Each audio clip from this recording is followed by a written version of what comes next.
The storm came out of Canada with no warning and no apology the way Montana storms always do in the dead of January, sweeping down from the Rockies with a violence that seemed personal, that seemed aimed at anyone stupid enough to be caught on the open highway after dark.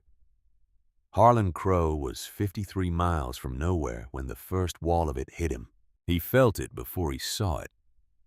That shift in pressure that every rider learns to read after enough years on the road, a sudden drop in the air that tells you something is coming, and that you have approximately 30 seconds to make a decision about your life. He had been making decisions about his life for 42 years. He was 63 years old, and he had been riding with the Hells Angels since Nixon was in the White House. And he had survived things that should not have been survivable.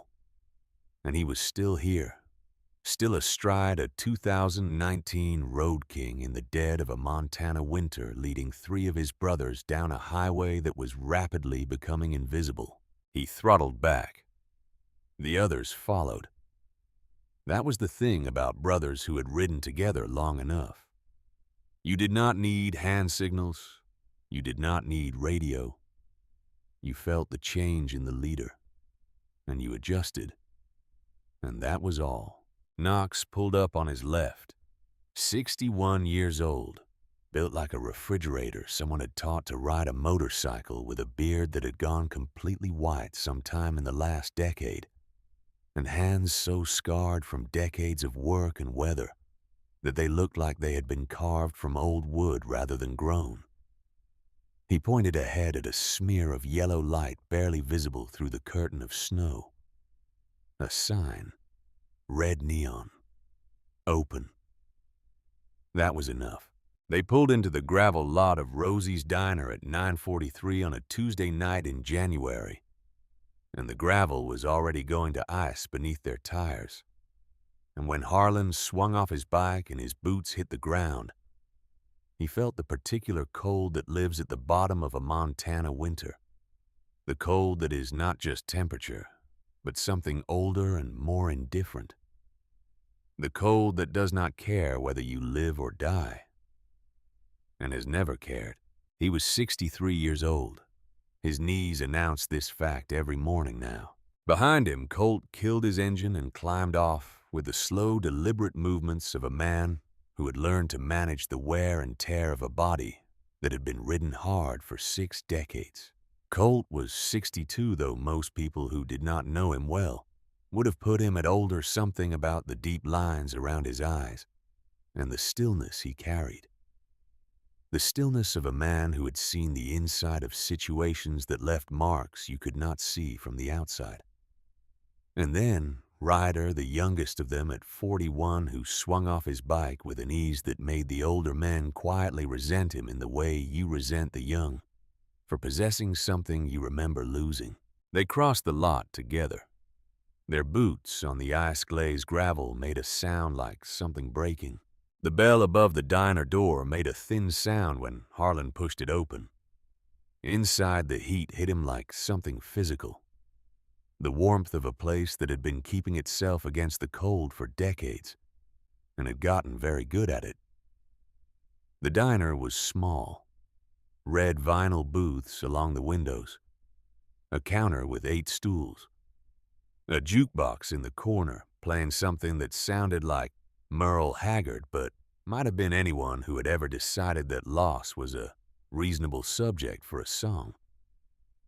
The tiles on the floor were black and white and cracked in several places, and had probably been cracked since before any of the men currently sitting in this diner were born. There were 3 other customers, a trucker at the counter with coffee in front of him, and his eyes focused on nothing in particular, an old couple in the far corner booth sharing a piece of pie, with the comfortable silence of 2 people who have been sharing things for so long that conversation has become optional. Nobody looked up when the 4 bikers came in. Nobody who ate regularly at Rosie's Diner was likely to be alarmed by the sight of men in leather and patches. They took the booth nearest the window where they could see the bikes. 42 years of riding had given Harlan certain habits that had long since passed from choice into reflex. He never sat with his back to a door. He always faced the room. He always kept his bike in his sightline when weather allowed it. These were not paranoia. They were the accumulated wisdom of a man who had spent 4 decades in situations where what you could not see was usually the thing that ended you. He settled into the booth and felt the exhaustion of a man who has been cold for too long. The exhaustion that goes deeper than tired, that settles into the bones and begins to have opinions about your life choices. She appeared from the kitchen doorway before they had finished taking off their gloves. 25, maybe 26. Blonde hair pulled back in a ponytail, with the kind of efficiency that suggests someone who has been pulling her hair back for work shifts since she was old enough to hold a job. Her name tag said Sadie. She moved between the tables with the practiced ease of someone who had done this particular dance long enough that the thinking had mostly been removed from the process. She had steady eyes and a face that was pretty in an uncomplicated way, and around those eyes something that Harlan had learned over 63 years to recognize as the tiredness of a person who is holding more than they are showing. "Coffee," she said. It was not a question. "Absolutely," Harlan said. "And keep it coming." We drove through what I believed to be the actual end of the world getting here. She almost smiled. The smile did not quite arrive, but you could see where it would have landed if it had. She brought 4 mugs and filled them from a pot that smelled like it had been brewing since the morning shift began. The coffee was strong and slightly burnt, and at that particular moment it was the best thing Harlan had tasted in recent memory. He wrapped both hands around the mug and let the warmth work its way back into his fingers. She produced a notepad. "You know what you want, or you need a minute," Burger Knox said without looking at the menu. "Rare. Fries." "Same," said Colt. "Make it 4, Harlan said. "And if you have pie that was made today and not sometime last week, we will take that too." She wrote it down. And then she did not leave, which was the thing Harlan noticed. She stood at the edge of the table looking at Knox's hand resting on the surface, specifically at the keychain beside his hand. A Harley-Davidson skull in chrome that Knox had carried for 20 years. The kind of thing that becomes invisible when you carry it long enough. She said, "Is that a Heritage Softail?" All 4 men looked at her. Knox said, "How would you know that?" She said, "The keychain. The skull shape is different on the Heritage than the Softail Slim or the Fat Boy. My dad had one. I grew up knowing the difference." Ryder leaned forward slightly. Knox turned the keychain over in his palm. Colt set his coffee mug down. Harlan watched her. There was something in her face that had shifted, something that had moved from the professional neutrality of a woman working a late shift at a diner towards something more personal, something that lived closer to the surface of her. She said, "He had a Heritage just like yours. Same color. Black with the chrome pipes he added himself. He spent more time in the garage with that bike than he ever spent in the house. I used to bring him sandwiches out there, and sometimes he would not even notice I was standing there until the food was in his hand." "Sounds like a rider," Ryder said. She was quiet for a moment in the way people are quiet when what they want to say is simple. But the simple thing contains something complicated inside it. She said, "He was. He does not ride anymore. Has not in a long time." And then she said, "His name is Silas. Silas Dolan." What happened next happened in the space of approximately 2 seconds, and Harlan would spend a long time afterward trying to reconstruct it, precisely because it seemed important to understand exactly how something could change that fast. His hand opened. The mug hit the table edge and went over. Coffee spread across the vinyl tabletop and dripped to the seat, and Harlan was barely aware of it. Barely aware of anything except the ringing in his ears that had nothing to do with the jukebox and everything to do with those two words. Silas Dolan. Said out loud by a girl in a Montana diner in the middle of a snowstorm who had no idea what those two words weighed. Knox had gone white. Not pale. White. The blood had simply evacuated his face in a single motion. Colt made a sound that was not quite a word, something between a syllable and a breath, something that the body produces when the mind receives information that it is not prepared to process. Ryder looked at the three older men and saw their faces, and understood that something had happened that he did not yet have the information to understand. Sadie stood at the table with the notepad in her hand and watched the four bikers react to her father's name the way you might watch four men react to a gunshot, with that same flinch, that same recalibration. She said, "What? Did I say something?" Harlan found his voice. He did not know where he had found it, but there it was. He said, "What did you say your last name was?" She said, "Dolan. Sadie Dolan." He said, "And your father?" You said, "Silas Dolan." She said, "Yeah. Why?" Harlan looked at Knox. Knox looked at Colt. Colt stared at the table. Harlan said, "Your father rode with us." The way her face changed was something he would also spend time trying to reconstruct later. The professional mask came down first, and what was underneath it was not what you would expect to find in a 25-year-old woman working a diner in Montana in January. What was underneath it was a daughter who had been waiting for something, who had perhaps been waiting for a long time, and who was now confronted with four rough men in Hell's Angels leather, who had gone pale at the sound of her father's name. She said, "You knew him." Harlan said, "We rode with him for more than a decade. He was road captain when he was 34 years old. Best rider any of us had seen up to that point, and I include myself in that assessment." She pulled out the chair at the end of the table and sat down. Her notepad was still in her hand. She had forgotten it was there. She said, "He never talked about it. I knew he had been in a club once. I found the vest in the back of his closet when I was a teenager. Asked him about it, and he said it was from another life." Harlan said, "We need to tell you some things about your father that he would probably not choose to tell you himself." She said, "Okay." It was 2009 when the federal investigation began. Harlan laid it out without dramatics because the facts themselves were dramatic enough, and any elaboration would have been disrespectful to them. The Hells Angels charter in Billings had made certain business decisions in certain periods that were now attracting serious attention from people who had the authority and the motivation to make those decisions very expensive for the men who had made them. RICO charges.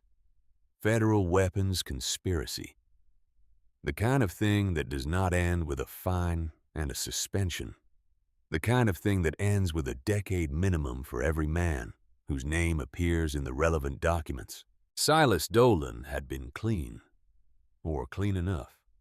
He had stepped back from certain activities 3 years prior when Ruth was first diagnosed, because a man whose wife is facing cancer does not have the attention to spare for the other things. He had done it quietly without fanfare, and what it meant now was that when the feds came, Silas was the only man in the charter with a profile that could absorb the charge without destroying everything around him. He did not have to do it. Nobody asked him to.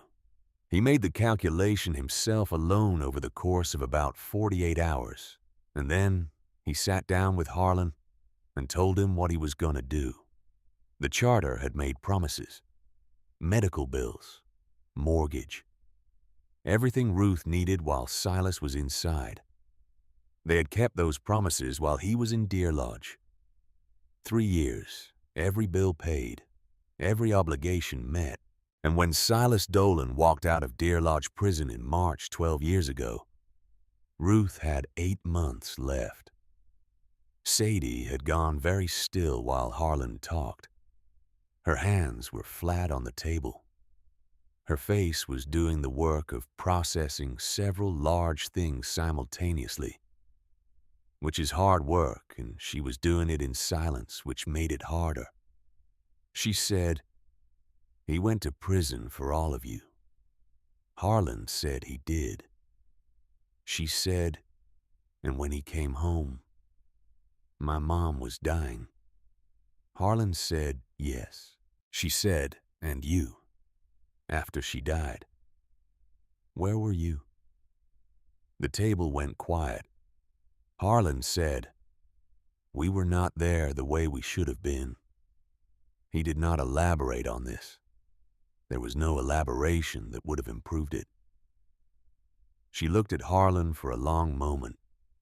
Then she looked at the other 3 men in turn, Knox and Colt and Ryder, taking her time with each face, the way a person takes time when they are deciding something. She said, "He is alive. He is 20 minutes from here. He has not left the house in I do not know how long. He does not eat unless I make him. He does not sleep regular hours. He sits in my mother's house surrounded by her things, and he does not seem to understand that he is allowed to still be alive. I have tried everything. Doctors, a counselor he saw twice and then refused to go back. Medication he took for 3 months and then stopped. I have tried everything I know how to try, and I am 25 years old and I do not know very much." She stopped. Then she said, "I think about what happens when I am not there to make him eat. I think about it a lot." Ryder said, "Where is the house?" She wrote the address on a page from her notepad and tore it out and put it on the table in front of Harlan. Then she stood up and smoothed her apron and picked up her notepad. She said, "He might not open the door. If he does open it, he might tell you to leave. He is not who he was. I need you to understand that. The man you rode with is not the man who is in that house." She paused. She said, "But some part of him is still in there. I have to believe that. Otherwise, I do not know why I keep going back." She walked back toward the kitchen. The door swung behind her. The 4 men sat with their coffee and the address on the table between them. Ryder said, "What are we doing?" Harlan picked up the piece of paper and looked at it. He said, "We are going to finish our coffee, and then we are going to that address." He said, "We are not going to discuss whether we should. We are going to go, because there is no alternative.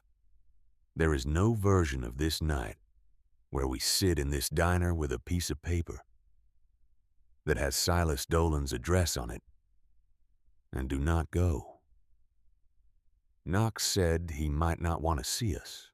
Harlan said he is going to get the opportunity to tell us that himself. They ate when the food came. The burgers were good, better than the setting suggested they would be. Harlan ate his without tasting it, because his mind was 20 minutes down the road. He left 3 times the cost of the meal on the table when they stood to go. Sadie caught his arm before he reached the door. She said, "Do not make it worse. Whatever else you do, whatever happens, do not make it worse for him. He is already so close to the edge that I cannot tell anymore how far he has to fall." Harlan put his hand over hers for a moment.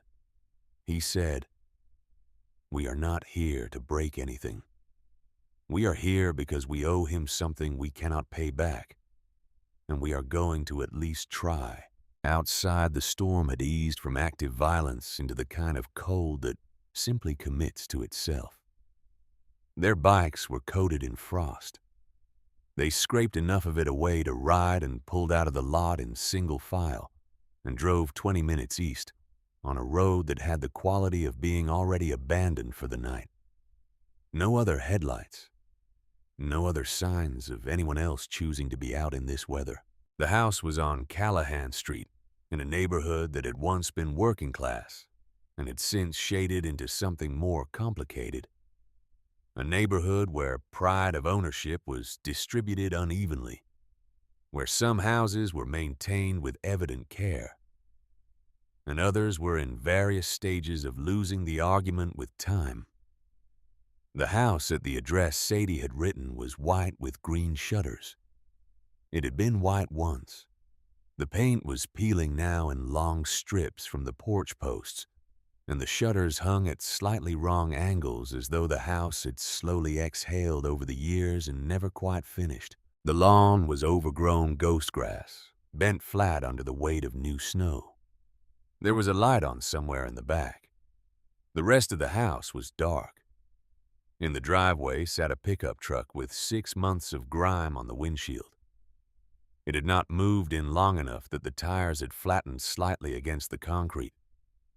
They pulled to the curb and killed their engines and sat for a moment in the sudden silence. Harlan swung off his bike. The others followed. They walked up the front path together. 4 men whose boots left tracks in the fresh snow. 4 men who, in 42 years of combined riding, had stood in front of things considerably more frightening than a dark house in January, and who were, nevertheless, not finding this easy. The porch steps groaned under their weight. In the corner of the porch, a rocking chair had accumulated enough snow to suggest it had not been used since before the first snowfall of the season. A hanging plant bracket held nothing. The hook was still there. The plant was not. Harlan raised his hand and knocked. The sound of it went into the house and seemed to disappear. He waited.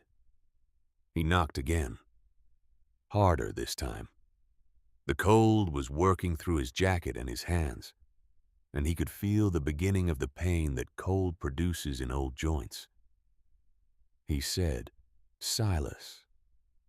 Silas Dolan. It is Harlan Crow. Open the door." Nothing. Then, from somewhere deeper in the house, barely audible through the walls, the sound of movement. Slow. Deliberate. The movement of someone who has not been in any hurry to do anything in a long time. The door opened 6 inches and stopped. A chain lock. The old kind, brass heavy, the kind that people installed in the 70s and never took down. And in the gap lit from somewhere behind by a light Harlan could not see the source of was Silas Dolan. He had been a large man once. The kind of large that comes from actual physical work over many years, from decades of riding and wrenching and living with the kind of physicality that a club life requires. Harlan remembered him as taking up space in a particular way. Not just physical space, but some other kind. The way certain people expand into a room when they walk into it. The man in the doorway had lost that. He had lost perhaps 40 pounds from a frame that had not been designed to lose 40 pounds. And the result was something that suggested, rather than described, the man he had been. His hair was gray and had grown past his shoulders and hung there without any apparent intention behind it. He was wearing sweatpants and a flannel shirt that had seen better decades, and his feet were in the kind of socks you buy in multi-packs and wear until they give out. But the eyes were still Silas Dolan's eyes, dark and sharp and containing something that was not entirely extinguished. something that had perhaps retreated to the very back of the room, but had not yet left the building. What they contained in this particular moment, looking through a 6-inch gap at Harlan Crow, and what could be seen of the men behind him, was a mixture of things that Harlan needed a moment to identify. Anger. Yes, old anger that had been kept somewhere cool and dry where it would not spoil. Pain. The kind that does not announce itself because it has become so constant that announcing it would require announcing it every moment of every day. And that is simply not practical. And something else. Something that Harlan almost did not recognize because he had not seen it in Silas Dolan's face before and did not expect to see it there. A tiredness so complete that it had moved past the category of tired and into something that had no good name in common language. He said, "What do you want?" His voice was rough from disuse. The kind of rough that comes from a man who has not had extended conversations recently and whose vocal cords have begun to operate more in the register of a suggestion than a certainty. Harlan said, "We met your daughter tonight at Rosie's. She served us coffee and told us who her father was, and we came." Something crossed Silas's face. Something that might have been fear if fear were the right word, which it was not quite. He said, "Sadie has nothing to do with you." Harlan said, "She has everything to do with us whether she knows it or not. She is the daughter of a man who did 3 years in Deer Lodge for this club, and we have not checked on him in 15 years. And that makes her very much our concern."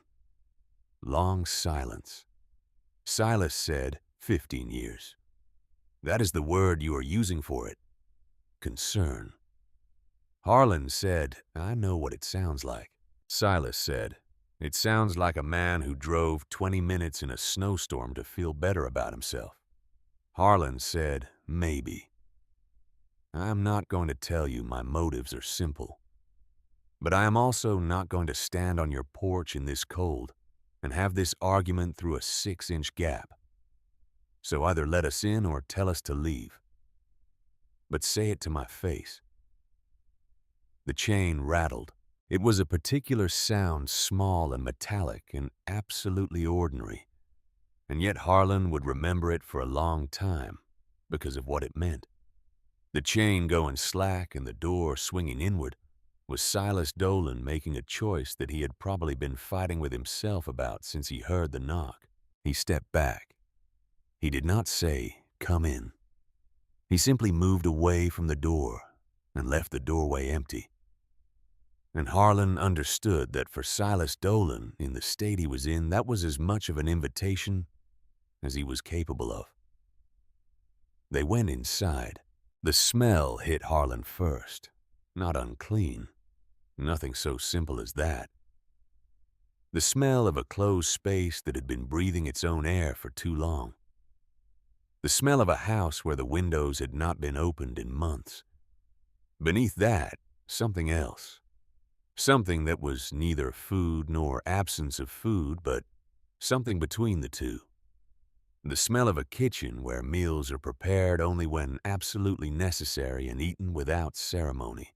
And beneath all of that, something that was harder to name.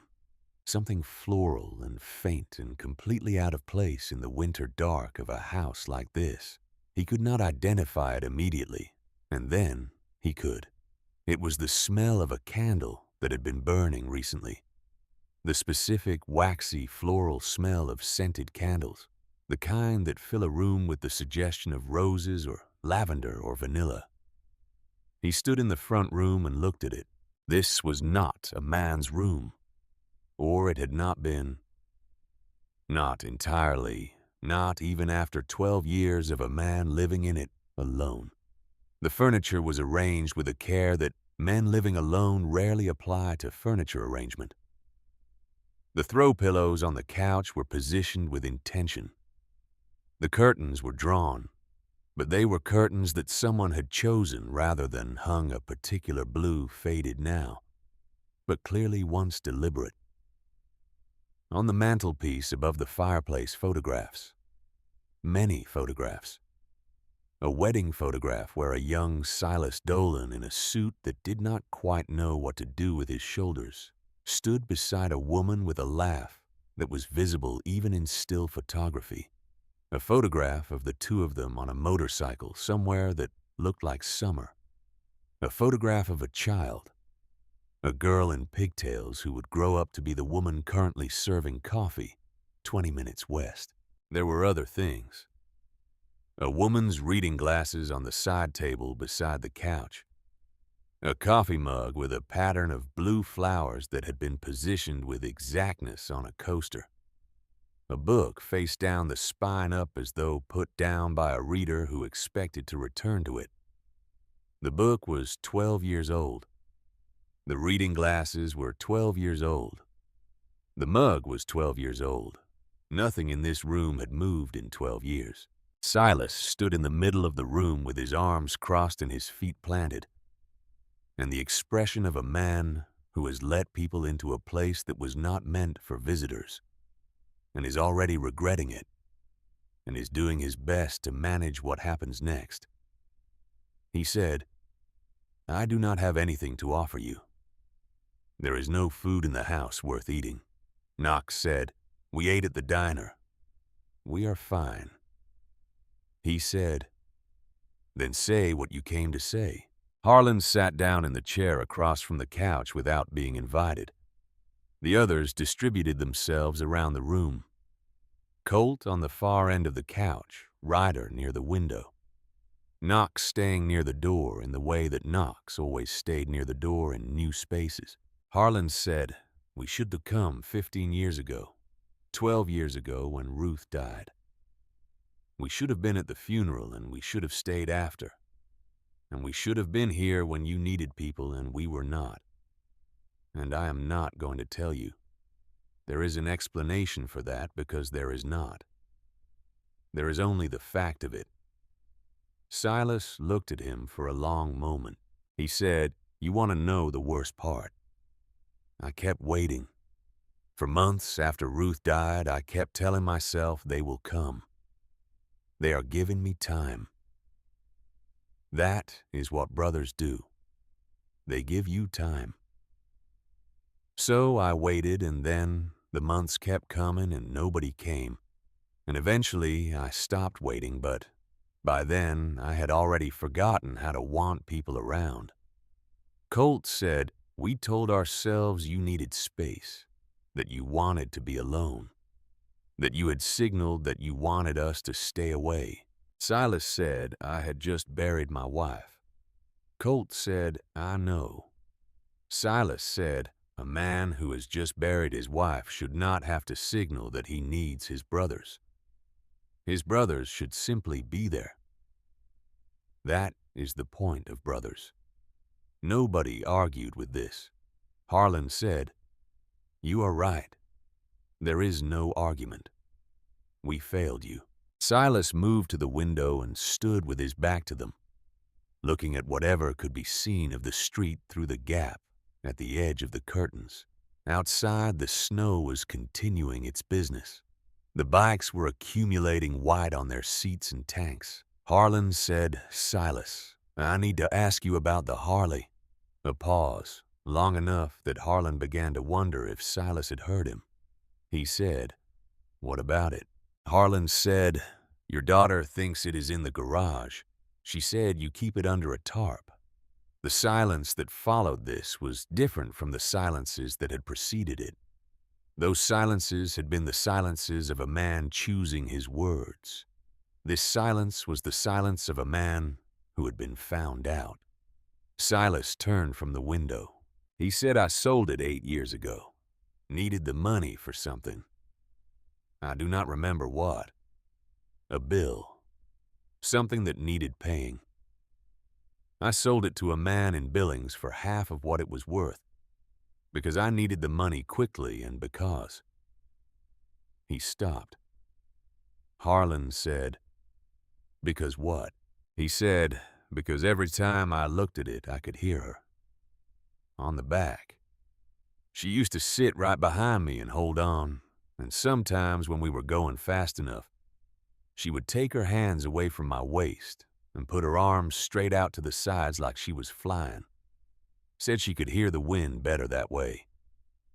Said the wind told her things. He said it the way you say something you have not said aloud before carefully, like moving a piece of furniture that has been in the same place for years, and you are not entirely sure what is underneath it. He said Sadie does not know. I could not tell her. Could not explain to my own daughter that I had sold the one thing that used to make me feel like I was still myself.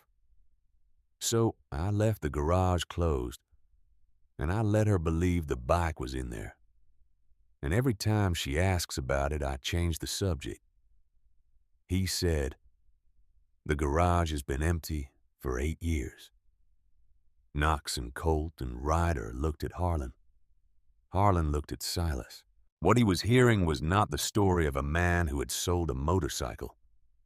What he was hearing was the story of a man who had sold the last piece of the person he used to be, and had then locked the door on the empty space, and had been living adjacent to that emptiness ever since, knowing it was there, knowing what it meant.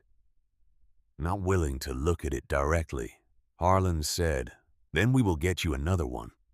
Silas turned back toward the window. He said, "It is not about the bike." Harlan said, "I know it is not about the bike." And then Colt stood up. He did it quietly, and he crossed the room to the kitchen doorway and stopped there. He had the quality of stillness that comes over a man when he has seen something that he does not want to react to in front of other people. He turned back to the room. He caught Harlan's eye. His face said something that his mouth did not. His face said, "We have a problem." His face said, "This is worse than I understood 5 minutes ago." His face said, "Come here." Harlan stood and walked to the kitchen doorway, and Colt stepped aside to let him see. The kitchen was small and clean in the way of a kitchen that is not used much and has therefore stayed clean by virtue of vacancy. There was a plate in the drying rack that had been washed and not put away. There was a coffee maker that was the only appliance on the counter. There was the calendar on the wall stopped at November, which had been the month Harlan knew of Ruth's death 12 years prior. And there was the drawer. It was the second drawer from the left beside the sink. It was open approximately 4 inches. Colt had found a spoon somewhere and left the drawer the way he found it, slightly open, in the way that kitchen drawers sometimes catch and do not close fully. Harlan could see inside from where he stood. He saw a handgun, compact, semi-automatic, and from the particular angle of it in the drawer, positioned in the way that a man positions something he intends to be able to find quickly and without fumbling. The way you position something when you have been thinking about where it is and when you might need it. And beside the gun, a white envelope, sealed. A name written on the front in handwriting that Harlan recognized from club documents he had signed with Silas Dolan 15 years ago. The name on the envelope was Sadie. Harlan stood in the kitchen doorway and looked at these two things, and felt something move through him that was not precisely fear, and was not precisely rage, but was somewhere in the geography between those two things. Something cold and old and requiring of immediate and careful response. He went back to the front room. Silas was still at the window. Ryder was watching Harlan's face and reading it with the accuracy of a man who has spent enough years in close proximity to serious situations to know what serious looks like. Harlan said, "Silas." Silas said, "What?" Harlan said, "I need you to look at me." Silas turned from the window. His arms were still crossed. His face had the defensive flatness of a man who is already aware that what is coming next is something he would prefer not to address. Harlan looked at him for a long moment, long enough that Silas understood that whatever was coming had already arrived, and that there was not going to be a way to redirect it. He said, "Tell me about the drawer." Silas said nothing. He did not ask which drawer or what drawer or why Harlan was asking about a drawer. He simply stood where he was, and the defensive flatness went out of his face and was replaced by something that Harlan had not seen on Silas Dolan's face in 40 years of knowing him. Something that looked like relief. Not the relief of a man caught doing something shameful. The relief of a man who has been carrying something alone for a very long time, and who has just discovered, without entirely planning for it, that he does not have to carry it alone anymore, at least not tonight. He said, "I am not going to explain it to you." Harlan said, "You do not have to explain it. I understand it. I have been sitting in this room looking at this house, and I understand it. What I need you to understand is that Sadie gave us the address of this house tonight because she is frightened for you. And she has been frightened for you for years. And she is 25 years old, and she has been doing this by herself." Silas said, "Sadie does not know about." He stopped. Harlan said, "Sadie does not know what is in the drawer. You are right. She does not. But she knows something. She knows what is in your face when she looks at you. She may not have words for it, but she knows." Silas said, "I would not do it while she might find me." Harlan said, "So you have been waiting." The room was very quiet. Outside, the snow continued. The bikes were white shapes at the curb. Silas said, "I have been waiting for things to finish on their own, for the house to be gone, for there to be nothing left that she would have to sort through or explain to anyone." Harlan said, "The house." He said, "There are tax letters. I have not opened them. I am aware of what they say without opening them. The man who bought the debt is named Marcus Holt, and in 26 days there is a court date, and the house is going to become his because I have not done anything to stop it." He said, "It is the last thing of hers. After the house is gone, there is nothing. Not even the bike. Not even the house. Nothing left that was hers.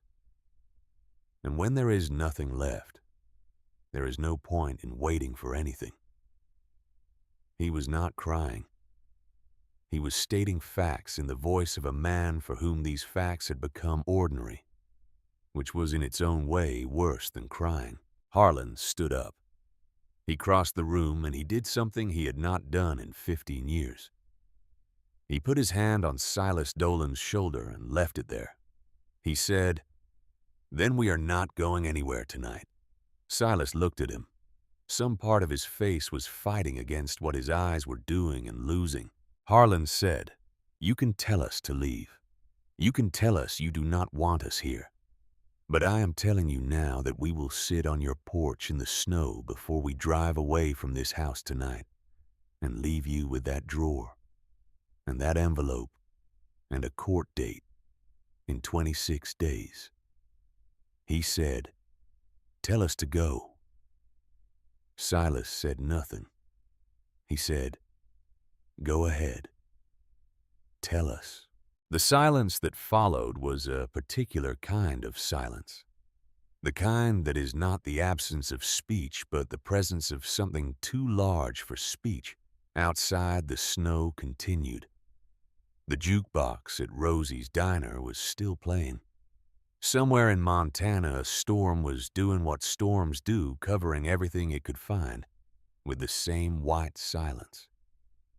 Silas Dolan stood in his dead wife's living room with his brothers around him for the first time in 15 years.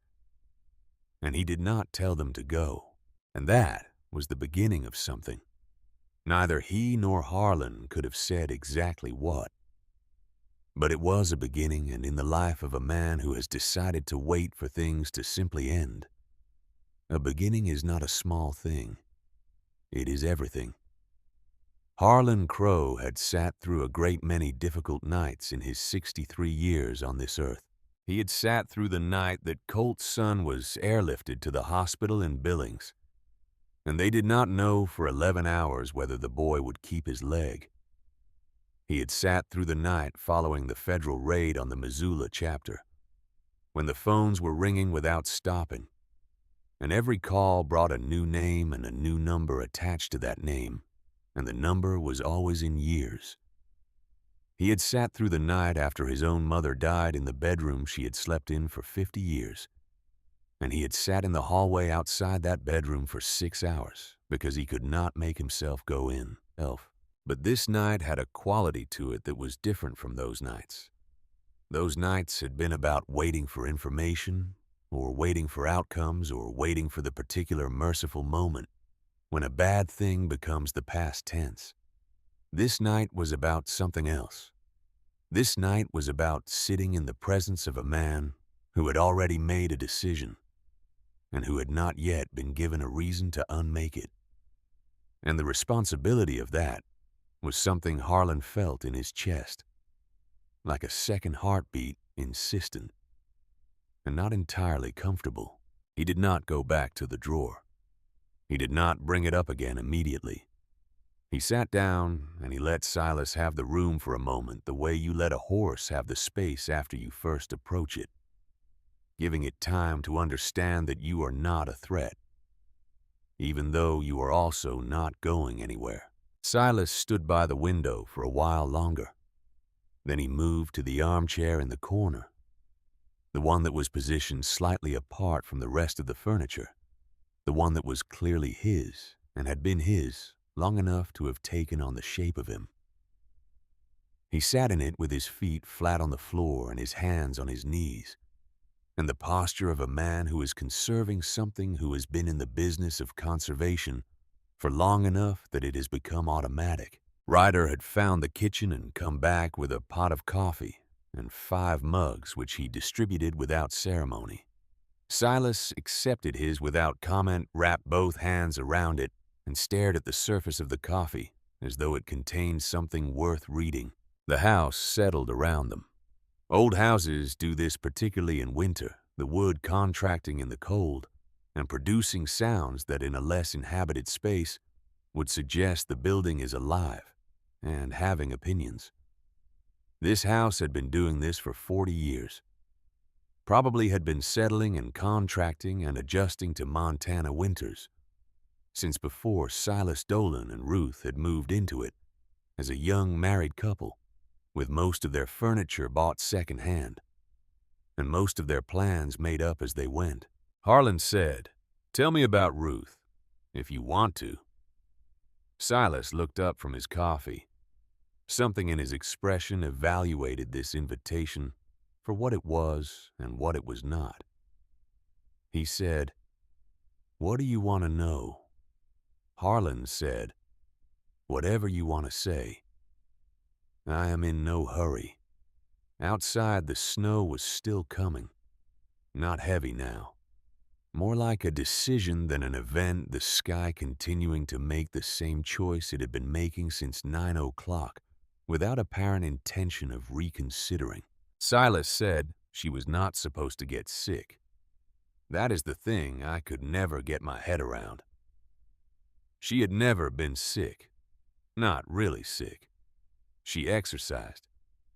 She ate the way people are supposed to eat when they are trying to stay alive.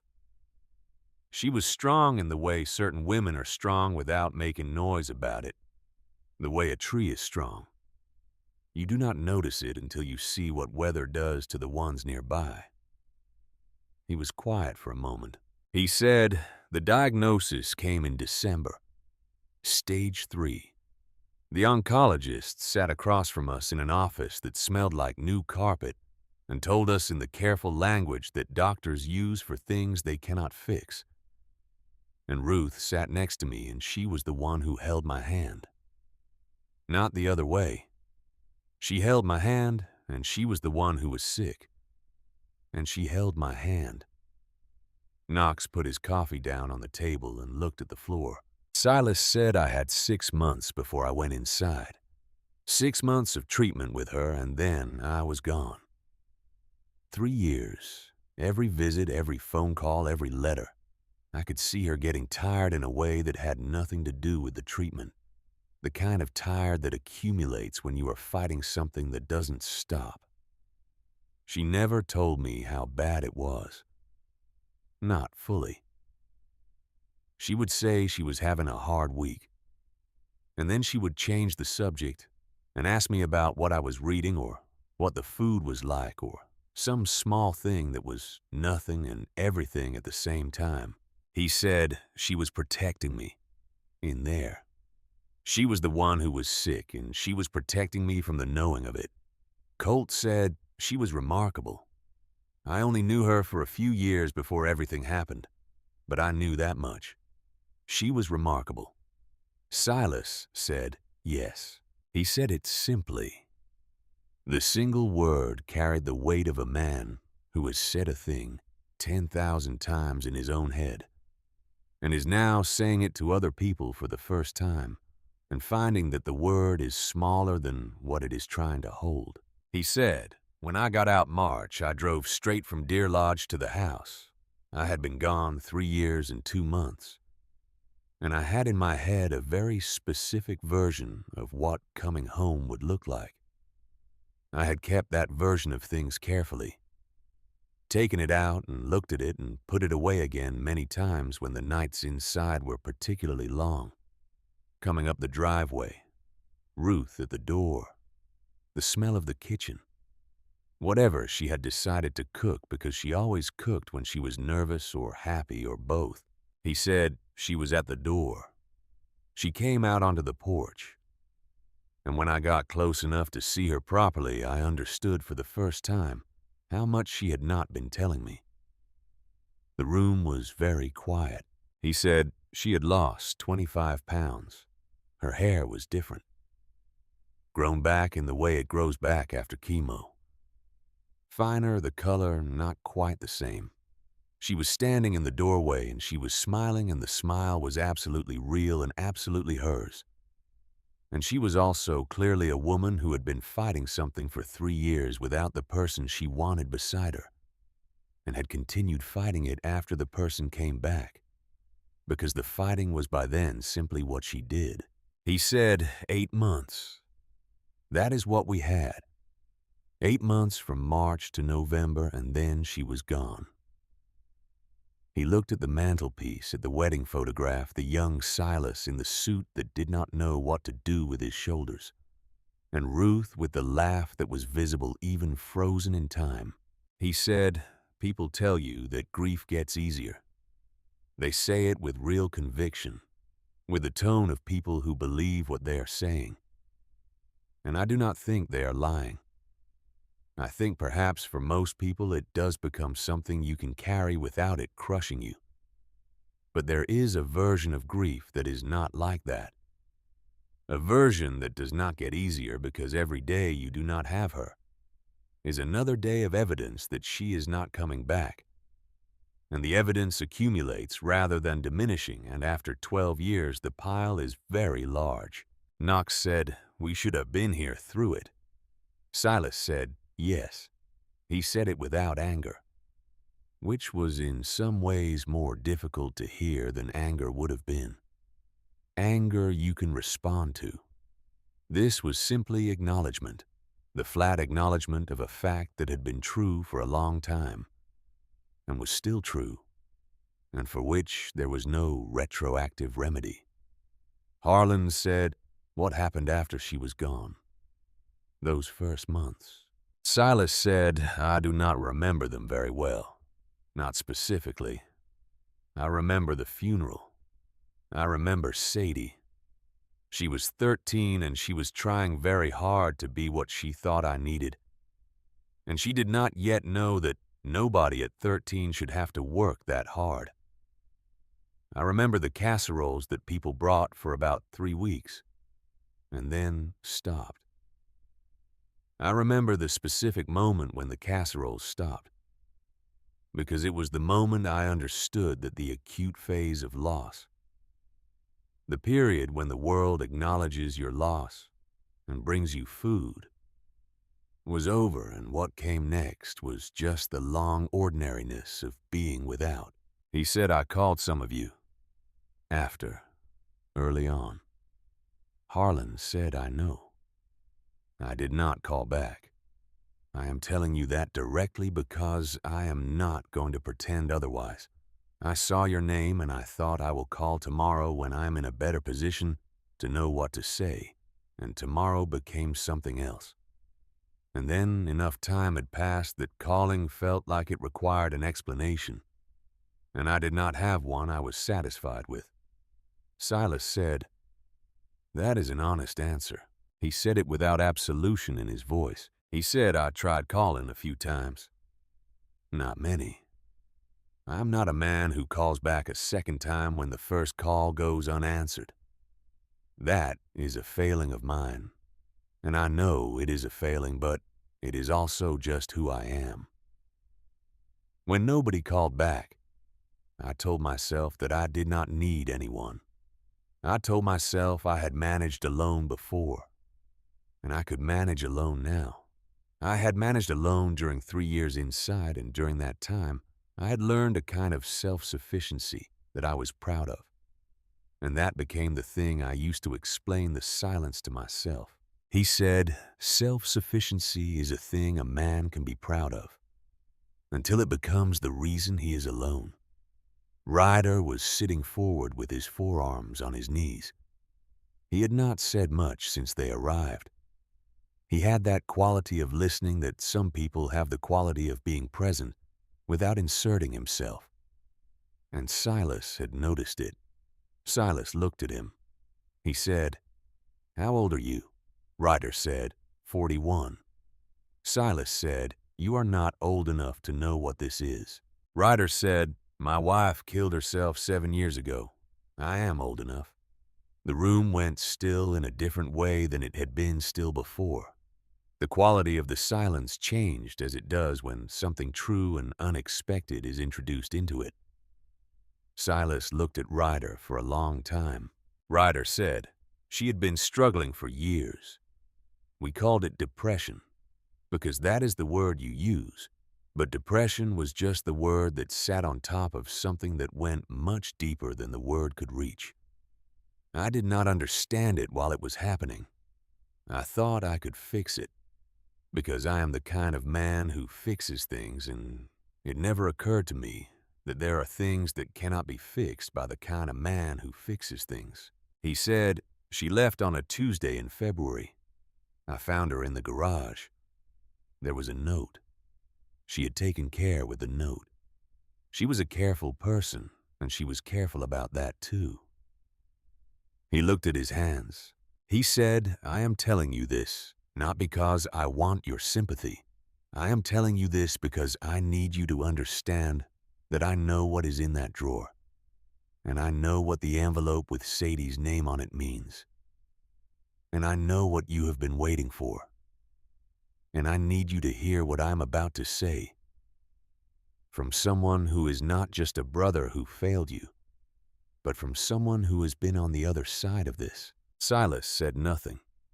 His hands were still on his knees. His face had gone to the place it went when he was hearing something he had not prepared to hear. Ryder said, she took care with the note. She was careful. She thought she had handled everything. She did not understand, and she could not have understood that there is no amount of care or handling that prepares a person who loves you for what comes after. There is no version of that morning that was going to be okay. Not for me. I have been living with that morning for 7 years, and I can tell you without hesitation that it is the thing from which nothing else fully recovers. He said, Sadie will open that envelope. You know this. Wherever you have been keeping this plan in your head somewhere in it, you know that Sadie will open that envelope and she will read what you wrote. And she will stand in whatever room she is standing in when that happens, and something will break in her that does not fix. Not fully. Not in the time she has left. Silas said I would not do it while she could find me. Ryder said she will find the envelope. She will come to this house to check on you, the way she does, and you will not be here. And there will be the envelope. And she will be 25 years old, and she will open it, and she will spend the rest of her life wondering what she missed, what she should have done, what she should have said. I know this because I spent years asking those questions about someone else, and I can tell you that those questions do not arrive at answers. They just keep arriving. The coffee in Silas's hands had gone cold. He was not looking at Ryder anymore. He was looking at the photograph of Sadie on the mantelpiece, the one from when she was maybe 10 or 11 before the years when everything got harder. A girl with her mother's eyes and her father's jaw, laughing at something outside the frame. Harlan said Silas. Silas said, I know what you want. Harlan said, I want you to give me the gun. That is all. You do not have to do anything else tonight. You do not have to make any decisions about anything else. Just give me the gun.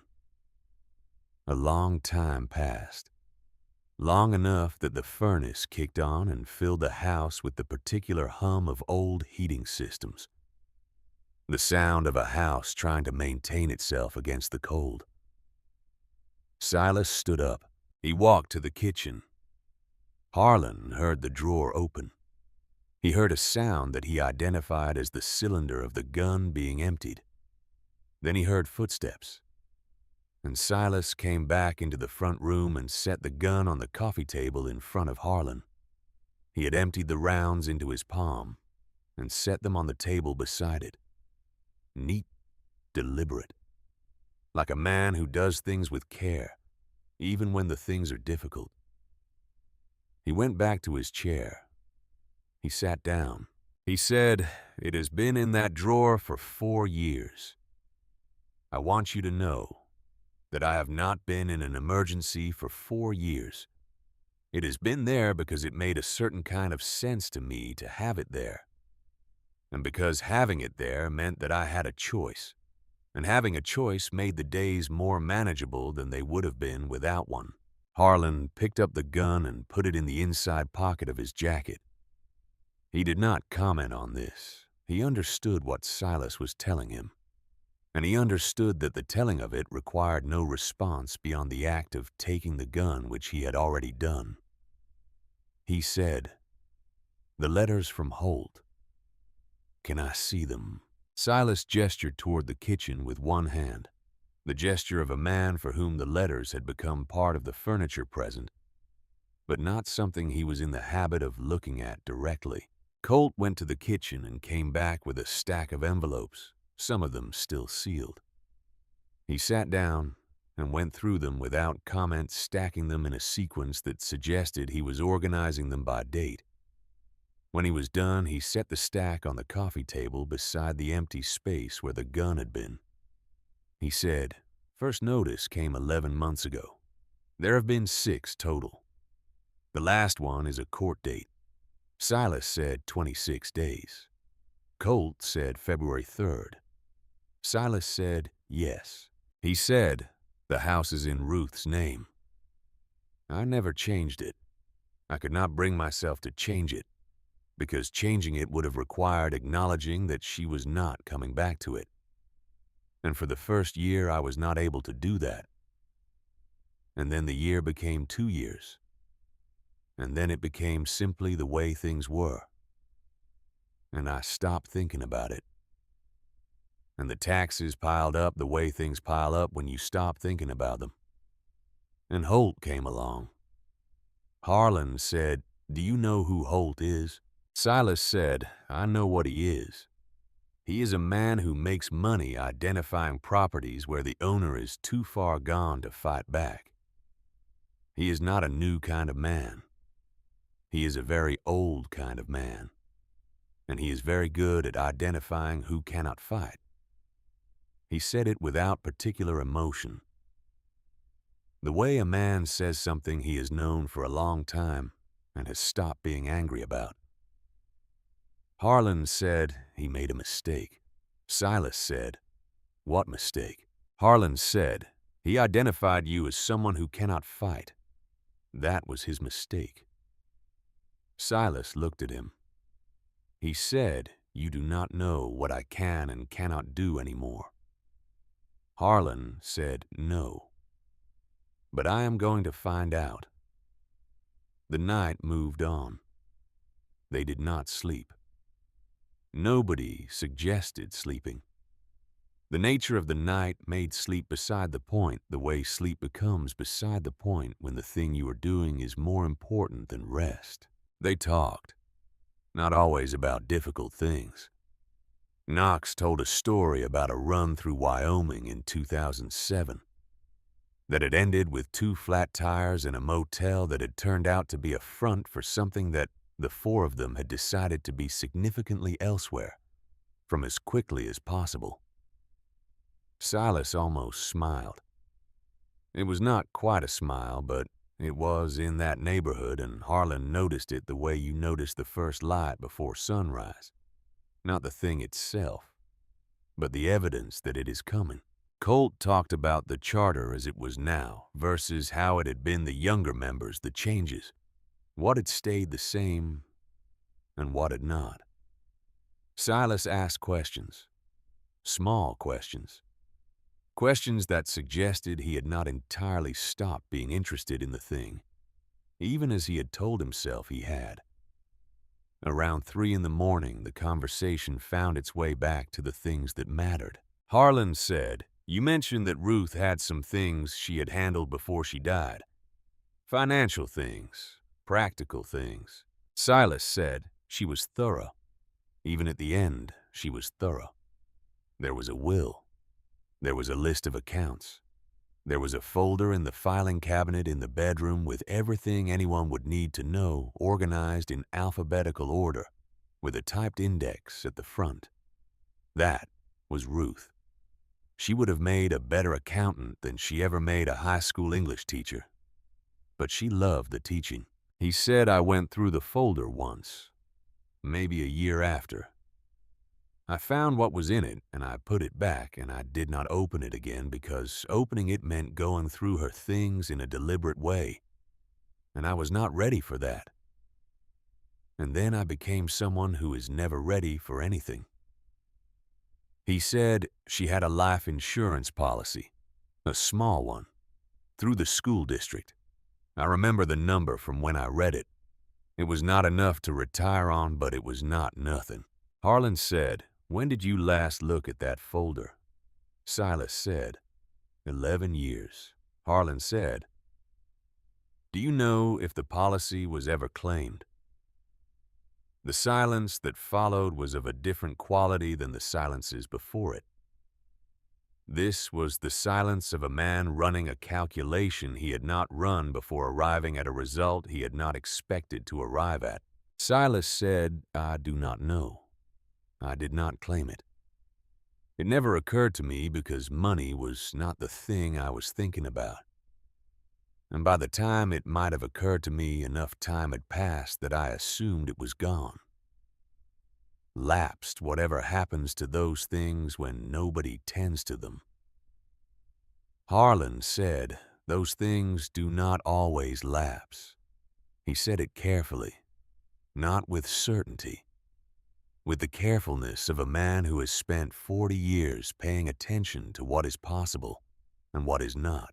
He said, "In the morning we are going to get that folder out of the cabinet, and we are going to look at the policy and find out what the numbers are and what the timeline is, and whether there is something there that belongs to you that you have not yet claimed." Silas said, "Even if there is something there, it is probably not enough for what Holt is owed." Harlan said, "Let us find out what the number is before we decide what it is not enough for."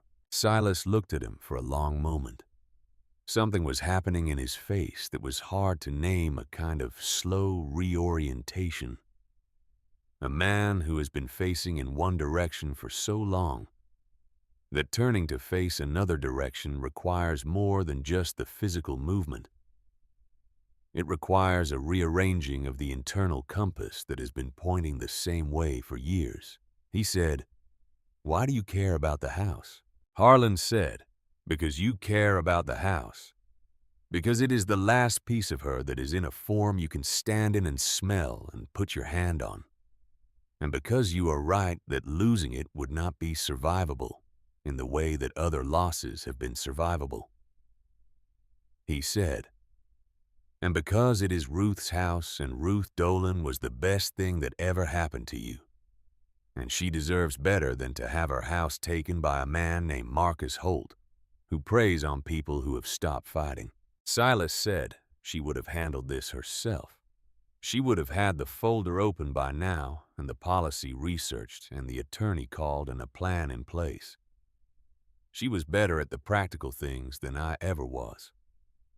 Harlan said she sounds like she was better at a great many things. Silas said she was. She was better at most things, including knowing when I was wrong, and telling me so in a way that did not make me feel less than a man. He looked at the mantelpiece. He said she would be angry with me. For this, for all of it, she would not shout. She did not shout. She would sit down with me the way she sat down with students who were going in the wrong direction, and she would ask me questions until I answered my own problem. He said, "She always said I was smarter than I acted." Knox said she was right. Silas said most of the time, yes. The furnace cycled on again. Outside, the snow had stopped, and what was left was the absolute quiet that comes after a storm in Montana. The silence of a world that has been muffled and is now simply resting. Sadie arrived at 7:30 in the morning.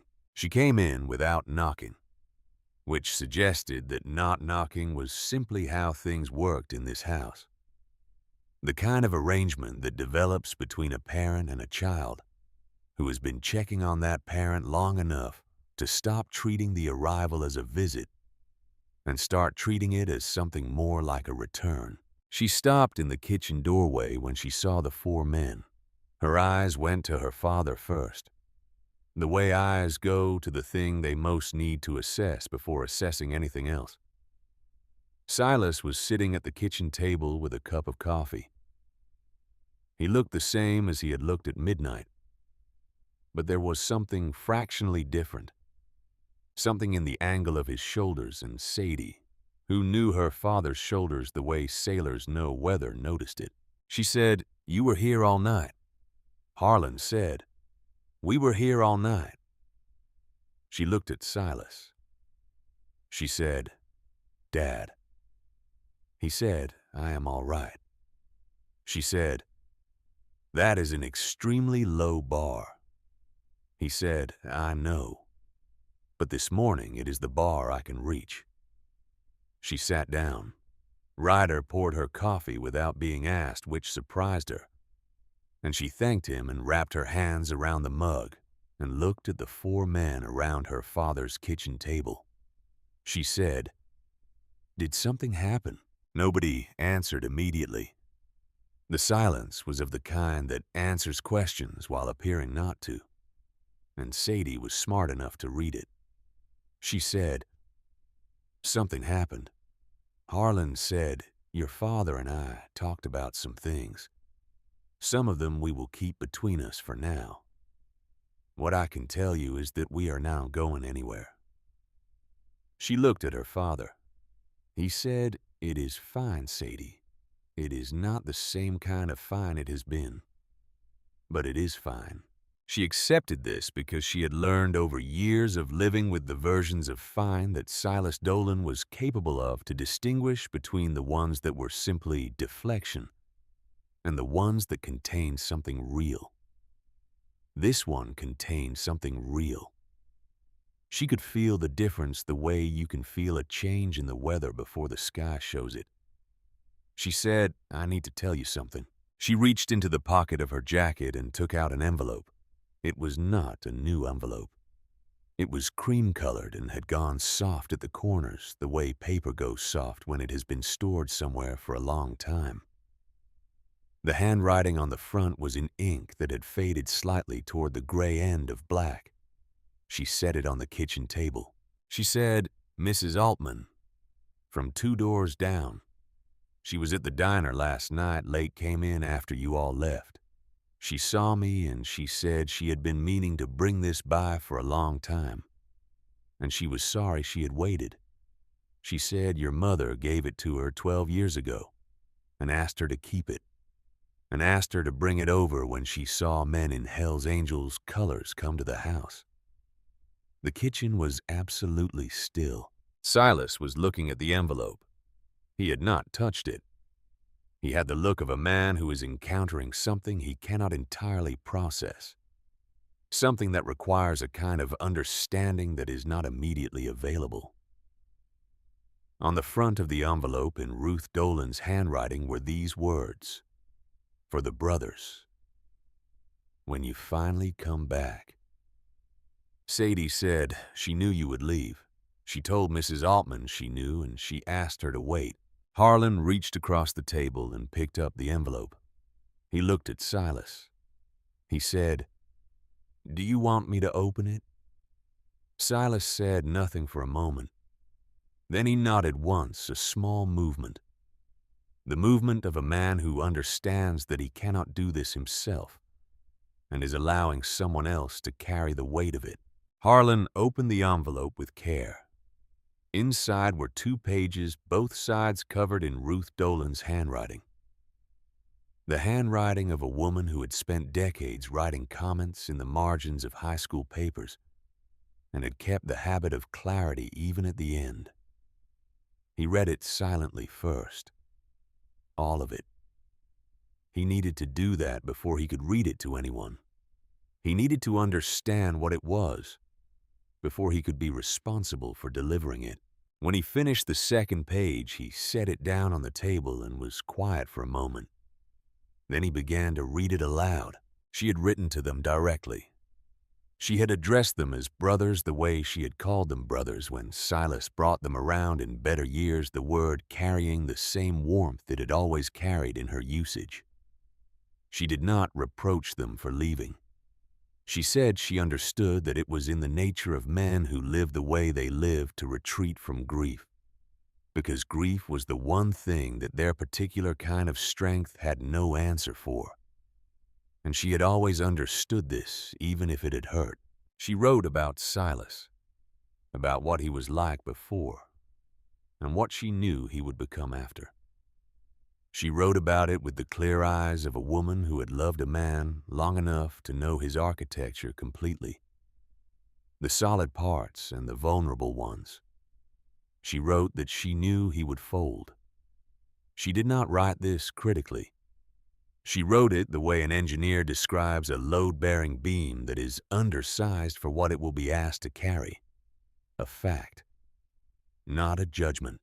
She wrote that she had loved him for 30 years, and that 30 years of loving Silas Dolan had taught her that he was capable of things that most men were not, that he was stronger than he knew in ways that had nothing to do with the ways he thought he was strong, and that the grief would be enormous, precisely because the love had been enormous, and those two things were always exactly proportional. She wrote, "I need you to find him when the time comes. I know you will leave. I know him and I know you. And I know that the leaving is not cruelty, but fear.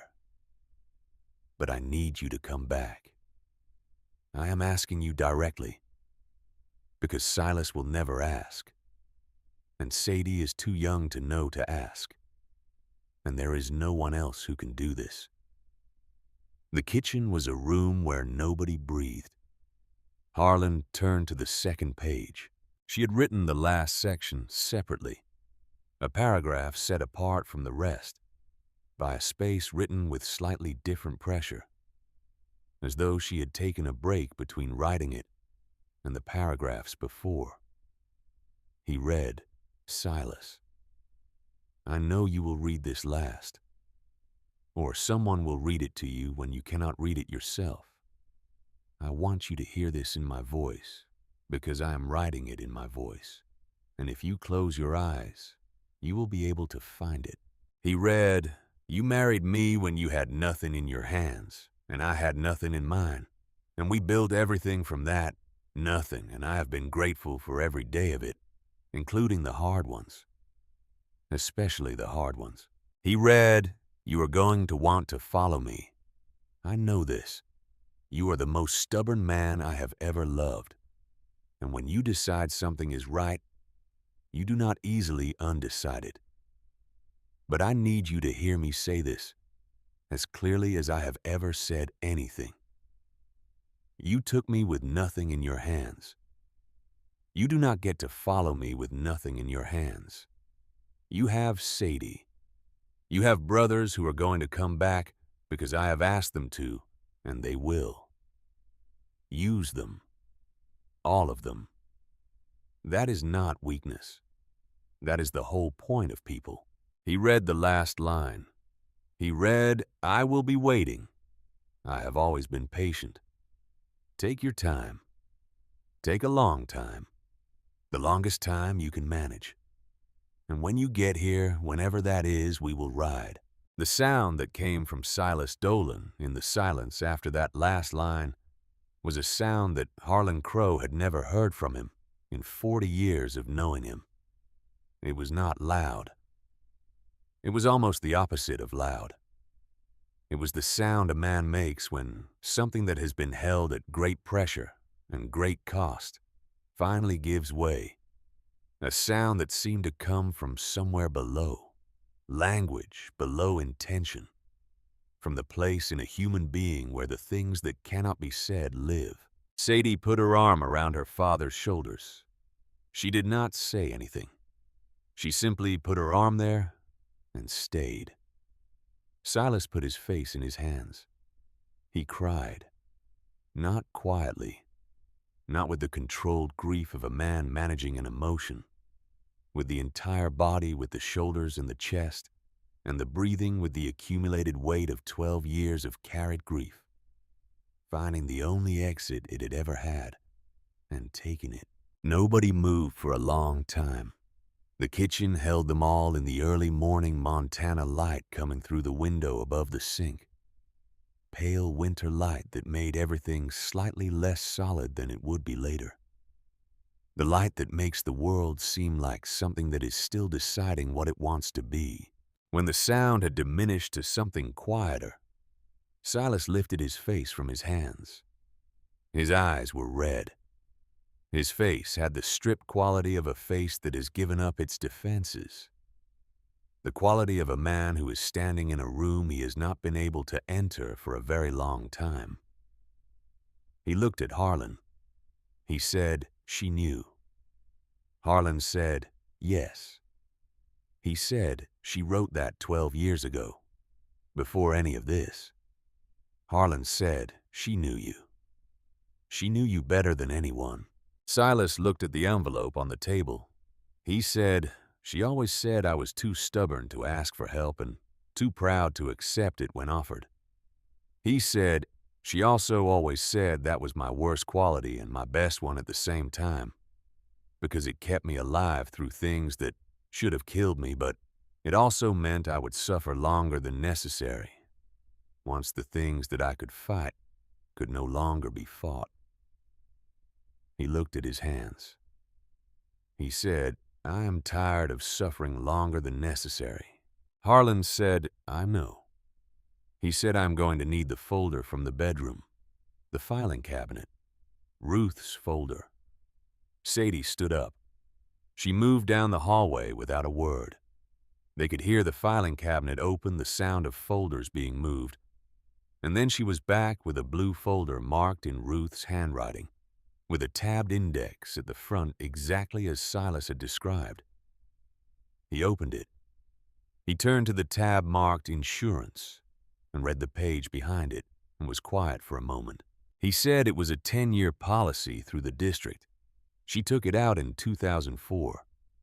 It would have matured in 2014. He said I never claimed it.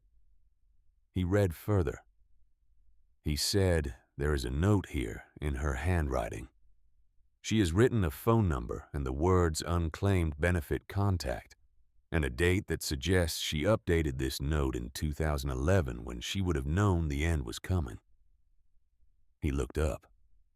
He said she prepared this. Harlan said yes. She prepared everything she could prepare, and then she trusted the rest to us. She asked us to come back, and we failed her timeline by 12 years. But we are here now. He said, call that number tomorrow when the office is open. Find out if the benefit was escheated to the state, or if it is still held. If it was escheated, there is a process for reclaiming it. It takes time, but it is possible. Silas said, how do you know this? Harlan said, because in 42 years of leading a club, I have become acquainted with a very wide range of situations in which finding money that belongs to someone requires knowing where to look and being persistent about looking. It is not a skill I am proud of having needed to develop, but it is a skill I have. Silas almost smiled. The smile got closer this time. He said, and Holt. Harlan said, Holt is a man who has done this before. I'm going to find out how many times and in how many places and what happened in those places. That will take me a day or two. Whatever I find, it belongs to you. You decide what to do with it. Silas said, he does not know who he is dealing with. Harlan said, no, he does not. Silas looked at the folder in his hands, and then at the letter on the table, and then at Sadie sitting beside him, and then at the 4 men in his dead wife's kitchen in the Montana morning. He said, she built a fortress around me and she put the keys to it in places where I would not think to look until the time was right. Harlan said she sounds like a woman who understood her husband very well and planned accordingly. Silas said 30 years. She had 30 years to learn the floor plan. He set the folder on the table. He said, I'm going to make more coffee. He stood up and crossed to the coffee maker, and this in itself was something, this simple act of standing and moving with purpose in the direction of something. And Harlan watched him do it and did not say anything about it. Some things you do not comment on when they are happening. You simply let them be what they are and remain present while they unfold. The coffee maker began its process. The kitchen filled with the smell of fresh coffee. Outside, the Montana morning had arrived in full, and the snow on the ground reflected the light back upward so that everything was slightly luminous. The luminosity of a world after storm, cleaned and bright, and containing as all such mornings do. The quiet suggestion that what comes next is not necessarily what came before. The phone call to the insurance company took 11 minutes. Silas made it from the kitchen table on the morning of the second day with Harlan sitting across from him and a cup of coffee going cold between them. He had the blue folder open in front of him and Ruth's handwriting visible on the page, and he dialed the number she had written there in 2011 with the deliberateness of a woman who was arranging things she would not be alive to see arranged. He was on hold for 4 minutes.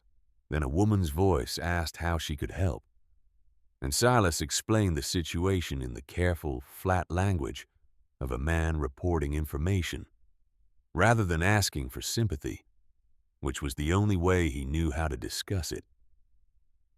He gave Ruth's name and the policy number from the document, and the date of death, and his own name as the listed beneficiary. He was on hold again. The woman came back. She said the policy had been turned over to the Montana State Unclaimed Property Division in 2016, 4 years after Ruth's death, per state law governing unclaimed insurance benefits. She said the benefit remained claimable by the listed beneficiary at any time, without a statute of limitations. She gave him a number. She said the number was the benefit amount plus 12 years of accumulated interest as required by state law. She asked if he would like her to initiate the claim process. He said yes. He set the phone down and looked at Harlan. He said, "It is enough. With what the taxes are and the penalties, it is enough to clear it." Harlan said Ruth left you the means to save her house 12 years before you needed it. Silas looked at the blue folder. He said, "She would say she left me the means and I left it sitting in a filing cabinet for 12 years out of stubbornness and self-pity." Harlan said, "Probably. What would you say?" He said, "I would say she is right, and that I am going to spend the rest of whatever time I have being somewhat less stupid about accepting what is available to me." The claim process required documents and signatures and a waiting period that the state of Montana measured in weeks rather than days, which created a problem with the court date. Harlan spent the afternoon on his own phone. He knew people in the way that a man who has spent 42 years building relationships across the full width of human experience knows people not always in the official channels, but often adjacent to them, and one of those people was a retired county court clerk in Billings who knew the relevant procedural rules and could describe precisely what a properly filed continuance request would require and what it would buy in terms of time. The continuance request was filed the following morning by an attorney named Gerald Webb, a man in Billings that Harlan had tracked down through the retired clerk. Someone who understood the mechanics of property law without charging for more hours than were actually used. The request was granted. The court date was moved to February 21st, giving them 18 additional days. Meanwhile, Silas began to read. This was the thing that Harlan had not anticipated. He had anticipated resistance, and he had anticipated the long, slow work of bringing a man back from where Silas had been. He had not anticipated that once Silas understood the shape of the problem in front of him, once it became a concrete thing with names and numbers and a court date attached to it, something in him would simply engage. The way an old engine engages when someone who understands it finally turns the key correctly. He read the Holt letters, all 6 of them in order, carefully. He made notes on a legal pad in handwriting that was cramped and precise, and told you that the hand behind it was accustomed to working in tight spaces with limited margin for error. He asked Harlan questions, specific questions about how these types of property acquisition schemes worked, and what the typical pattern was, and where the pressure points were. And Harlan answered what he could and said plainly when he did not know. On the 3rd day, Silas drove himself to the county courthouse in Billings. He drove the truck that had been sitting in the driveway for 6 months, and it started on the 3rd try, and he sat in it for a moment. After it started in the driveway with the engine running, Harlan watched from the window and did not come outside. Silas pulled out of the driveway and drove himself to the courthouse. He was gone for 3 hours. When he came back, he had a photocopy of Marcus Holt's court filings and a piece of paper with 2 names written on it. The names were county clerks in 2 other Montana counties who had processed similar filings from Holt in the previous 4 years. He had gotten the names from a paralegal who had been willing to talk in the hallway outside the records office, which told you something about how Marcus Holt was regarded by the people who processed his paperwork. He put the paper on the table in front of Harlan and sat down. He said he has done this 11 times in 3 years, the same pattern. He acquires the tax debt quietly. He waits until the notice period is almost exhausted before filing the formal proceeding, so the owner has minimum time to respond. In 9 of the 11 cases, the owner did not appear at the proceeding, and default judgment was entered. In the other two cases, the owners appeared without attorneys and the proceedings went forward. Holt has never lost one. Harlan said, "Until now." Silas said, "Until now. If I can get the insurance claim processed in time and the debt cleared before the hearing, the underlying basis for the proceeding disappears. Holt loses the case because the debt he purchased no longer exists." He said, and separately from that, the pattern across 11 cases in 3 years is exactly the kind of thing that a county attorney's office is interested in if it is presented to them organized and documented, rather than as a complaint from one aggrieved property owner. Harlan said, "You are going to give them a file." Silas said, "I am going to give them a file. I spent 3 years in Deer Lodge in a facility that had a law library that I used extensively because reading was the only thing available to me that did not involve interacting with people I preferred not to interact with. I know how to organize documentation for presentation to a legal authority." He said it without apparent emotion, the way a man catalogs a skill he developed under circumstances he would not have chosen and has simply made his peace with. Knox, who had been listening from the corner, said, "You were doing what Ruth would have done." Silas looked at him for a moment.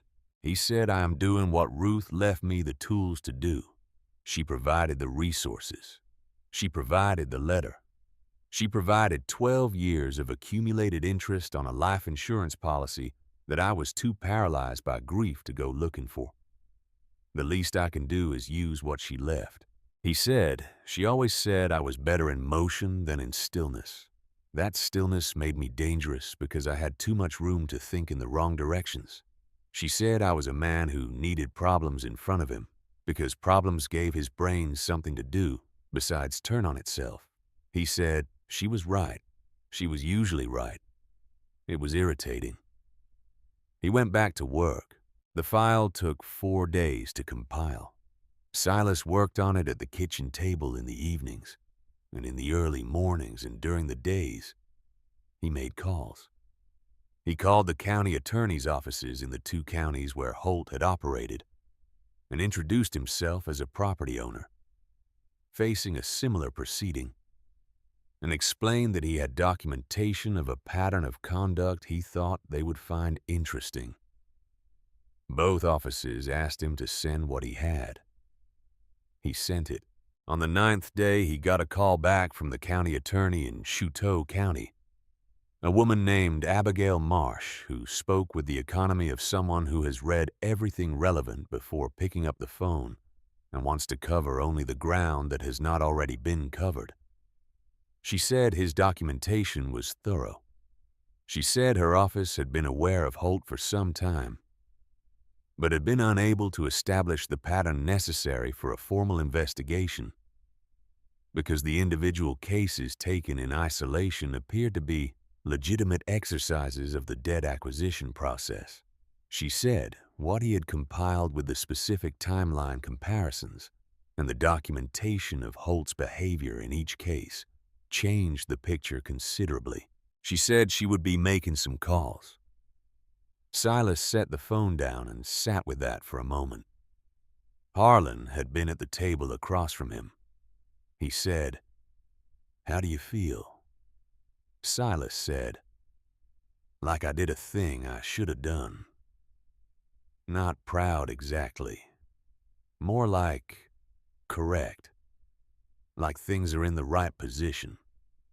Harlan said, "That will do." He said, "For now." Yes.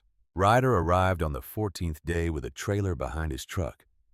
The trailer held a 2004 Harley-Davidson Fat Boy Black with chrome pipes in condition that spoke of a previous owner who had maintained it with genuine care and had been reluctant to part with it. Ryder had found it through a dealer in Billings who knew what Ryder was looking for, because Ryder had described it specifically. The same year, the same configuration, the same color that Silas had driven out of his life 8 years ago. for reasons he had given a different name to than the actual reason. Silas came out of the house when he heard the trailer. He stood on the porch and watched Ryder back it in and lower the ramp and wheel the bike out into the driveway. Ryder had not painted it, had not modified it, had not tried to make it anything other than what it was. He set it on its kickstand in the driveway and stepped back. Silas came down off the porch. He walked around the bike the way you walk around something you are trying to understand. From the outside. Before you commit to understanding it from the inside. He put his hand on the tank. He ran his thumb along the chrome of the pipe. He crouched down and looked at the engine casing and stood back up. He said, "What did you pay for it?" Ryder said, "It is not your concern." He said, "Ryder." Ryder said, "It is a gift from the brothers. It is the kind of gift that you do not argue about and do not try to repay because the accounting on it runs in a direction you cannot reverse." Silas looked at him. He said, "I am not good at those." Ryder said, "We know. Accept it anyway." Silas looked at the bike for another moment. He said, "It needs work. The front brake feels soft from standing." Ryder said, "Yes. I thought you might want to do that yourself." He said it simply, without elaboration. But they both understood what he meant by it. The understanding that passes between men who know that the doing of a thing can matter as much as the thing itself. That there are forms of healing that require the hands to do the work before the mind will accept that the work is real. Silas went and got his toolbox from the basement. It was not the toolbox from his old life, the heavy roll-around that had lived in every garage he had ever occupied. That had gone with the bike 8 years ago, or before the bike, or at some point in the years when he had been systematically removing from his environment anything that reminded him of what he had been. What remained was a basic kit, the minimum necessary, and he carried it out to the driveway and set it down beside the fat boy. His hands shook when he opened the first fastener. He was aware of this. He did not comment on it, and he did not stop.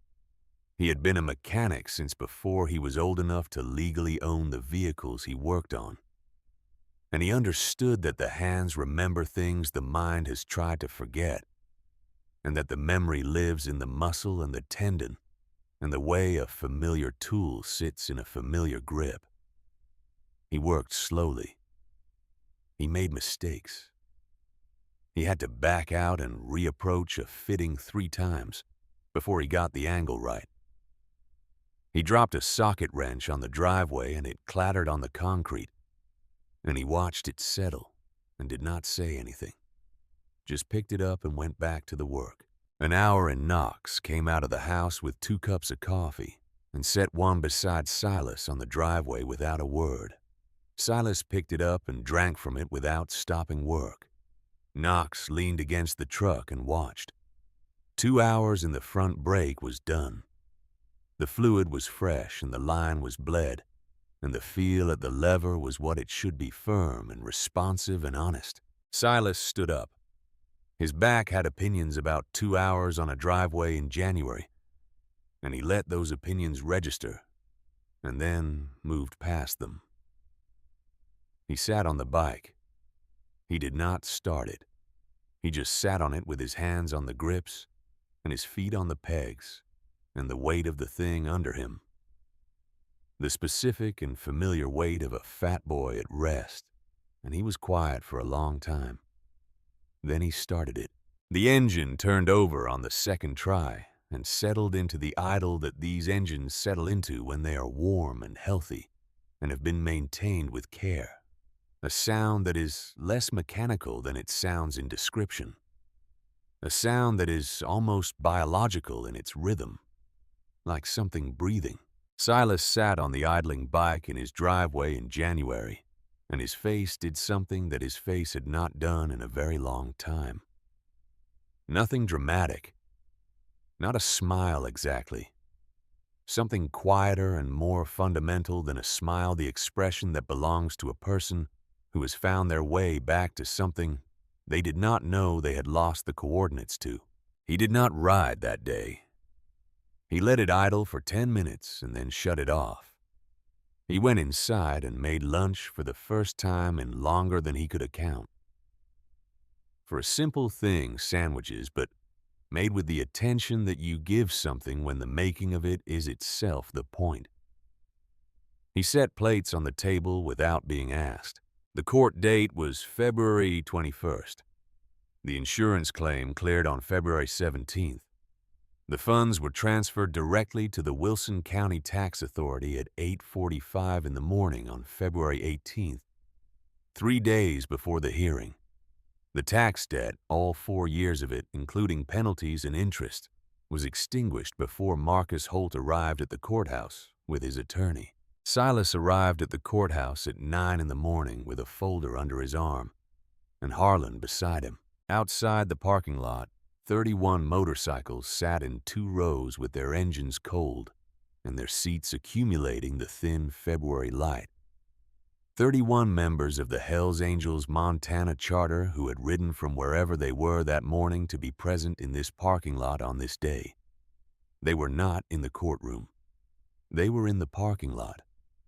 But the parking lot was visible from the entrance to the courthouse, and Marcus Holt saw them when he arrived. And the expression on his face when he saw them was something that Harlan would remember for a long time.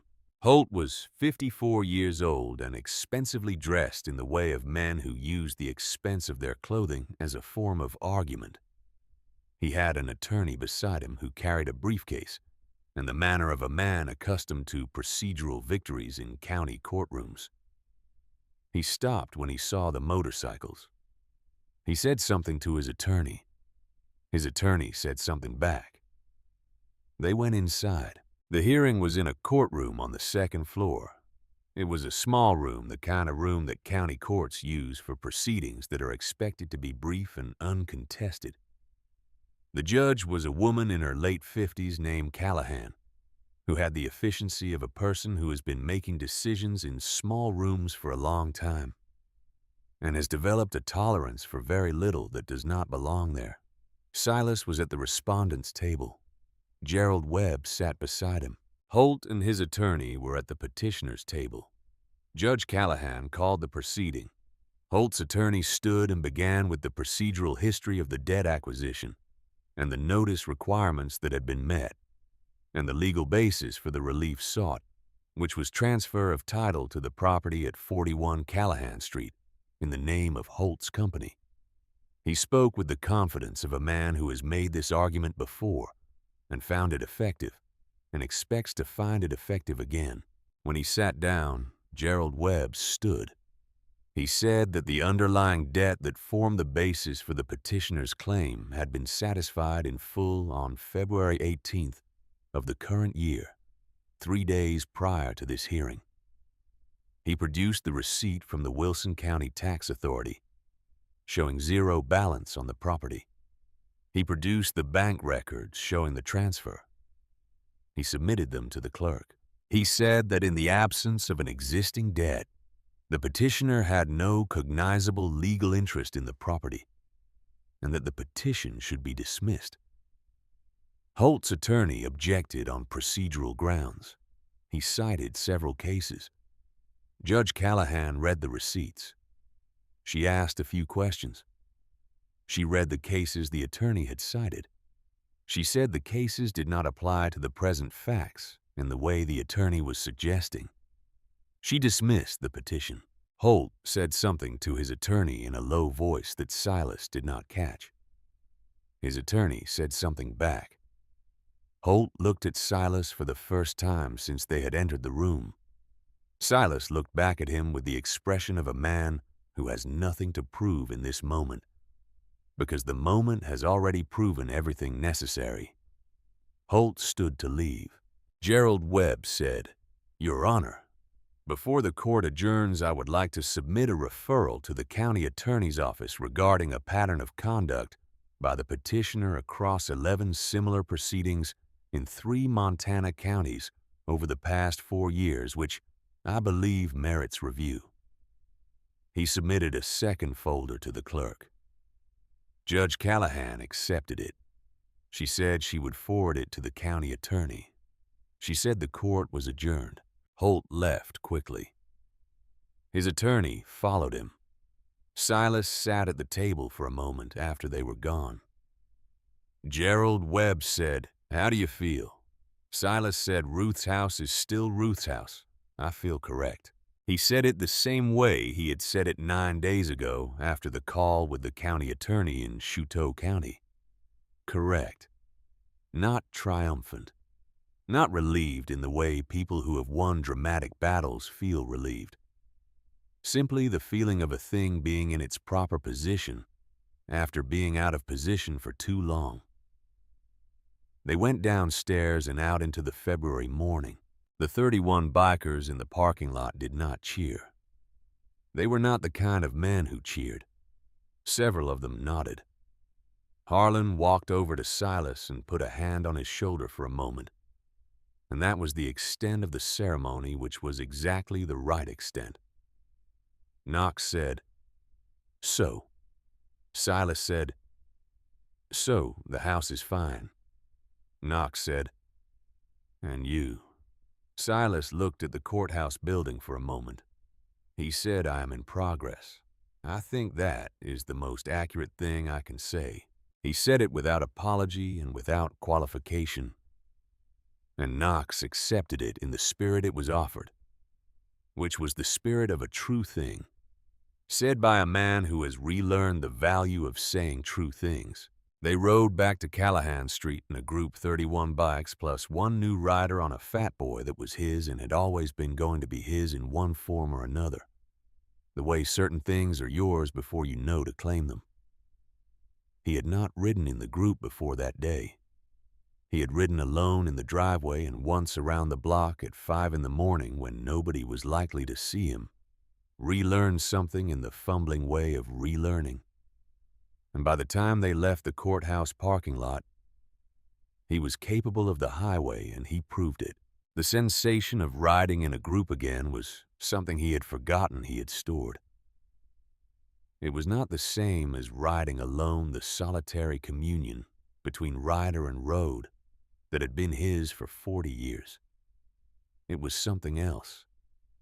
The awareness of other engines around you.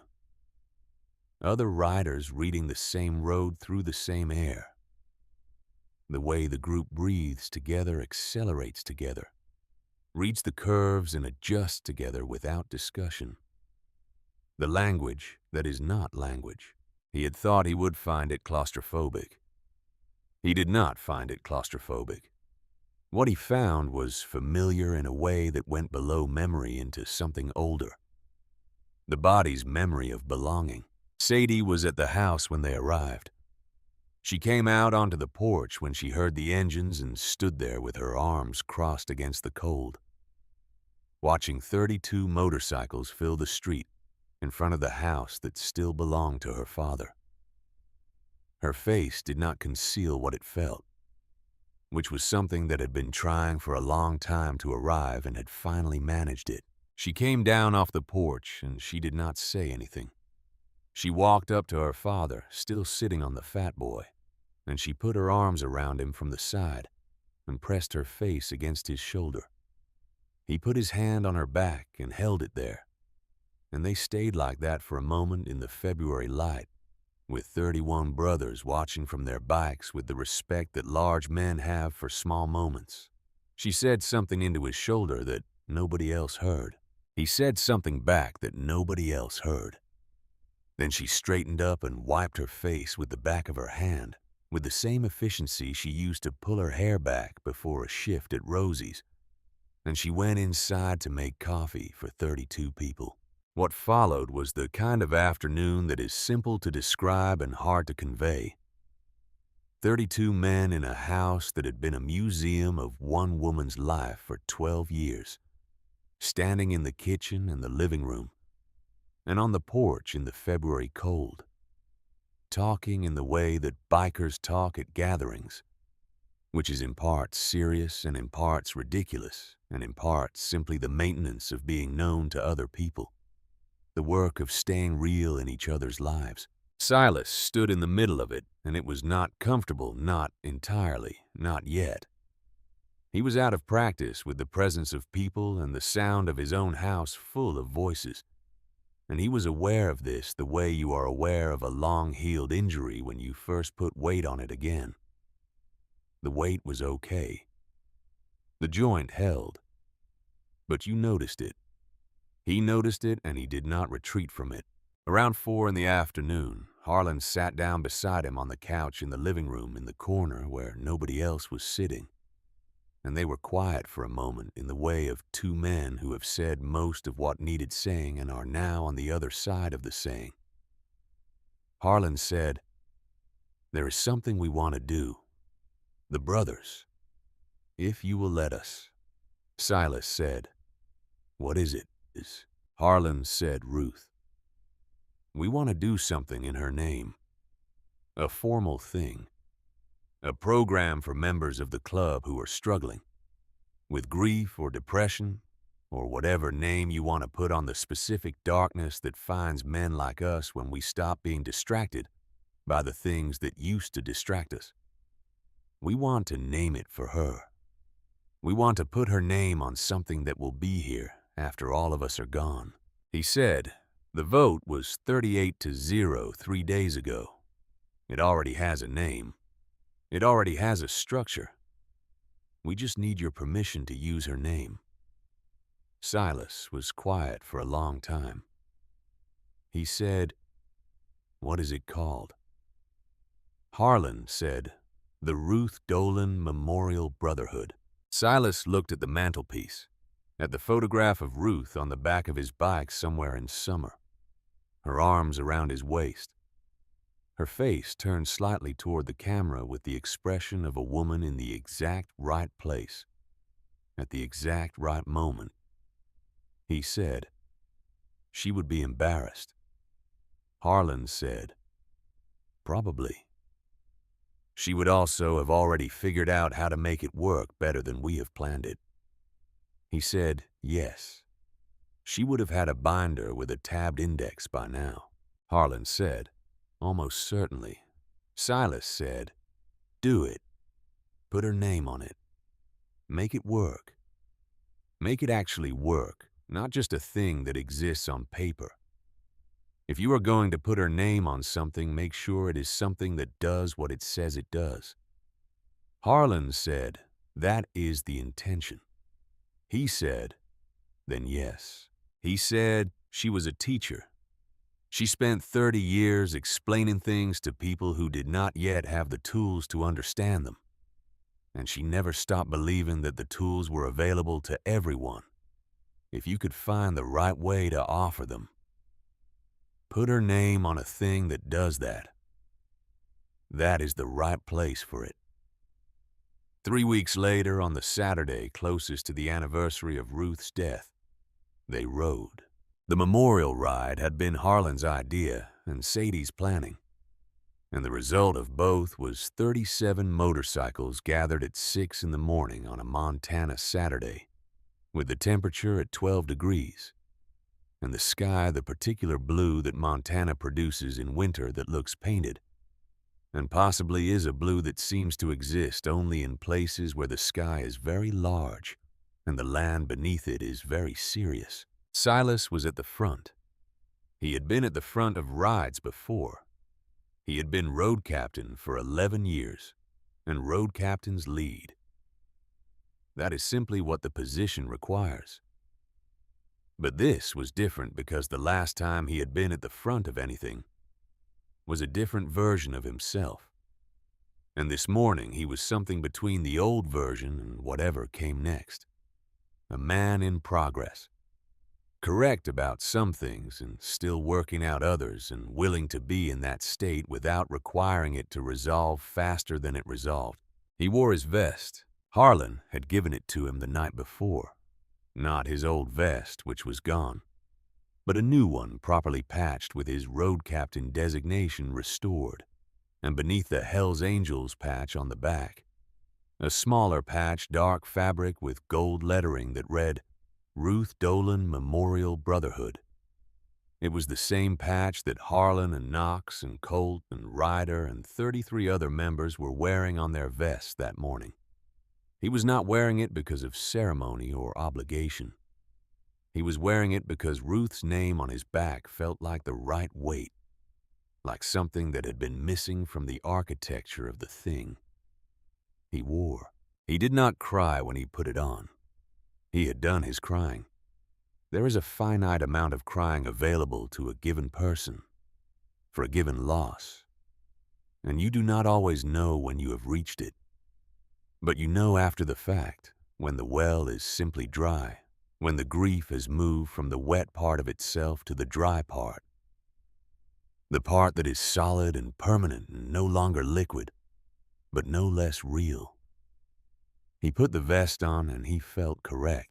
They rode the roads he and Ruth had ridden in the years when riding had been what they did together.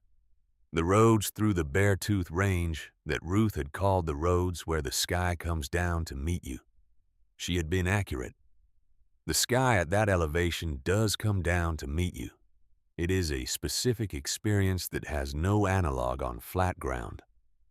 The compression of sky and rock into something almost intimate. Something that makes you understand in a physical, rather than intellectual way that you are very small and the earth is very old. And both of those things are fine. They stopped at noon at a diner outside Laurel that had been there since 1954 and served the kind of food that had not changed since 1954 because the people who came there did not want it to change. 37 bikers in a diner in February. The woman behind the counter looked at them and then looked at the dining room and did the calculation and got out extra chairs without being asked. They ate. They talked. Several of the younger members talked to Silas directly for the first time, not because they had been avoiding him before, but because the morning's riding had produced the kind of ease that riding together produces, the ease of men who have been in the same air, moving the same direction. A young man named Jace, 28 years old and in the club for 3 years, sat beside Silas and said, I read about the Ruth Dolan program in the charter newsletter. My dad was a vet. He came back from Desert Storm, and he was never the same, and he never talked about it, and we never knew what to do. And we lost him eventually. Not the way you lose someone. The other way. He said it in the direct way that young men sometimes say very hard things, without the softening that comes from practice because they have not yet had enough practice. Silas said, I am sorry for that. The young man said I joined because my sponsor told me it was a place that held people up. I wanted to be in something like that. I'm glad the program is real now. Silas said, so am I. He said it and found that he meant it in a way that connected to something larger than the conversation he was having. Larger than the diner, and the February afternoon, and the 36 other men eating lunch around him. He meant it in the way you mean something when the saying of it confirms the thing to yourself, when the words themselves are part of how the believing happens. They rode back in the late afternoon, the light going long and golden the way it goes in Montana in February when the sun is still low enough that it hits everything at an angle. The angle that makes old things look their age, and simple things look like they have stories. Silas was still at the front. He had been at the front all day, and he was not tired of it. They came to the cemetery at 4 o'clock as they had planned to. It was a small cemetery on the east side of Billings that had been there longer than most of the city around it, and had the quality of old Montana cemeteries, which is the quality of land that has been given a permanent purpose and has settled into it without apology. The stones were a mixture of old and newer, the older ones in the dark local stone that weathers to a kind of authority over time. The newer ones in polished granite that catches light differently. Ruth's stone was polished granite. Silas had chosen it because she had mentioned once casually that she thought polished stones were more honest than rough ones, that there was something valuable about being able to see yourself in a surface clearly. He had remembered this because it was the kind of thing Ruth said that you did not always know you had stored until you needed it. He stood in front of it. The others spread out through the cemetery in the way of men who understand that a person needs space with certain things, not abandonment, but proximity at a respectful distance. The arrangement that says we are here and this is yours. He read her name, her dates. The small line below the dates that he had chosen from something she had written in the margin of a student's essay, once a line she had been fond of, a line that said what she had believed about the work of living. She taught by example. He said, "I almost did not make it here." You probably know that. You probably knew it before it happened the way you always seem to know things before they happened. He said, "The brothers came. 12 years late, but they came. I think you factored in the lateness. I think you gave yourself a buffer in your calculations because you knew us." He said, "The house is fine. Your garden is going to take some work in the spring, but the bones of it are still there. I looked at it yesterday for the first time in years. The raised beds you built are mostly sound. I think I can get 2 of the 3 back into production by April, if the weather holds." He said, "Sadie is good. She is more than good. She is the version of you that I get to keep. And that is not a small thing. I think you knew what you were leaving me when you left her." He stood with his hands in the pockets of his jeans and his vest, with Ruth's name on the back, and the February light coming down at its low, honest angle, and the sound of 36 engines cooling in the parking area behind him. He said, "I am going to take care of the things you left me, the house and the girl and the brothers. I know you set it up this way on purpose. I know the folder and the letter and Mrs. Altman and all of it was architecture. You always were better at the architecture than I was." He said, "I'm going to be slower at this than you would want. You know that already. You married a man who is slow at the emotional things, and you did it on purpose because you said the slow ones were worth it. I'm going to hold you to that." He was quiet for a moment. He said, "She is going to outlove both of us, Sadie. I thought you should know that. She already does. I think she got the best of what each of us had and combined it into something neither of us managed individually. You would be satisfied with that. I know you would." He reached into the pocket of his vest. He took out a small, folded piece of paper, the kind torn from a notepad, and he set it against the base of the stone. It was a note he had written that morning before the ride. He did not read it aloud. Some things are addressed only to the person they are addressed to, and that is the right boundary for them. He stepped back. He stood there for another minute without speaking. Then he turned and walked back toward his bike. Harlan was standing near the front of the group. When Silas reached him, Harlan held out a vest, not Silas's vest, a different one. Silas looked at it. Harlan said, "This is from the full chapter. All 38 members. The vote was taken formally in church session. It is official." The vest had the road captain patch. It had the Hells Angels patch. And it had a patch that Silas had not seen before, a small patch below the chapter designation that read, "Founding Member. Ruth Dolan Memorial Brotherhood." Silas looked at it for a moment. He said, "I am already wearing the Brotherhood patch." Harlan said, "That one is a member patch. This one is different. This one says you started something. that the thing exists because of what you went through and what you survived, and what Ruth left for you to find. Silas took the vest. He held it for a moment, and then he folded it carefully and put it across the seat of the fat boy. He said, "I will wear it on the next ride." He said, "Today I want to wear the one with her name on it." Harlan said, "That is the right answer." Silas swung his leg over the fat boy. The engine started on the first try, the way a properly maintained engine starts when you have put in the work and not taken shortcuts. He felt it settle under him, that weight and that rumble that had been part of his life for so long, that its absence had been a kind of phantom limb, something he had continued to feel even after it was gone. He looked at the road ahead of them. It ran east from the cemetery through the edge of Billings and out into the open country.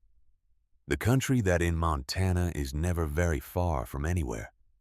The country that is simply the world at its most basic, land and sky, and the silence that lives in the distance between them. Sadie came up beside him on a borrowed bike. She had her learner's permit, and Knox had been patient with her for 2 weeks. And what she had was not yet fluency, but it was the beginning of it, the same way every rider begins, with a respect for the machine that is partly caution and partly something older. She looked at him. She said, "Ready." He looked at her face, which was Ruth's eyes, and his jaw, and something entirely her own that belonged to no one before her. And he thought about the 30 years he and Ruth had built together, and the 12 years since, and the piece of paper he had left at the base of the stone, and the letter in his vest pocket that he carried now, because it was Ruth's voice, and he intended to keep it close for as long as he had vest pockets. He said, "Yeah." He pulled out first the way a road captain pulls out, with the authority of someone who knows where they are going, and has made the decision that the going is worth the effort. Behind him, the engines came up one after another, the sound of them building into the sound of a group in motion. 37 voices in the single language that needed no translation. The road opened ahead of them. Montana in February. The sky enormous. The light going gold at the edges of the horizon, in the specific way that February light ends. Not dramatically, but with a kind of honesty, simply becoming what comes after it, with no pretense about the transition. Silas Dolan rode.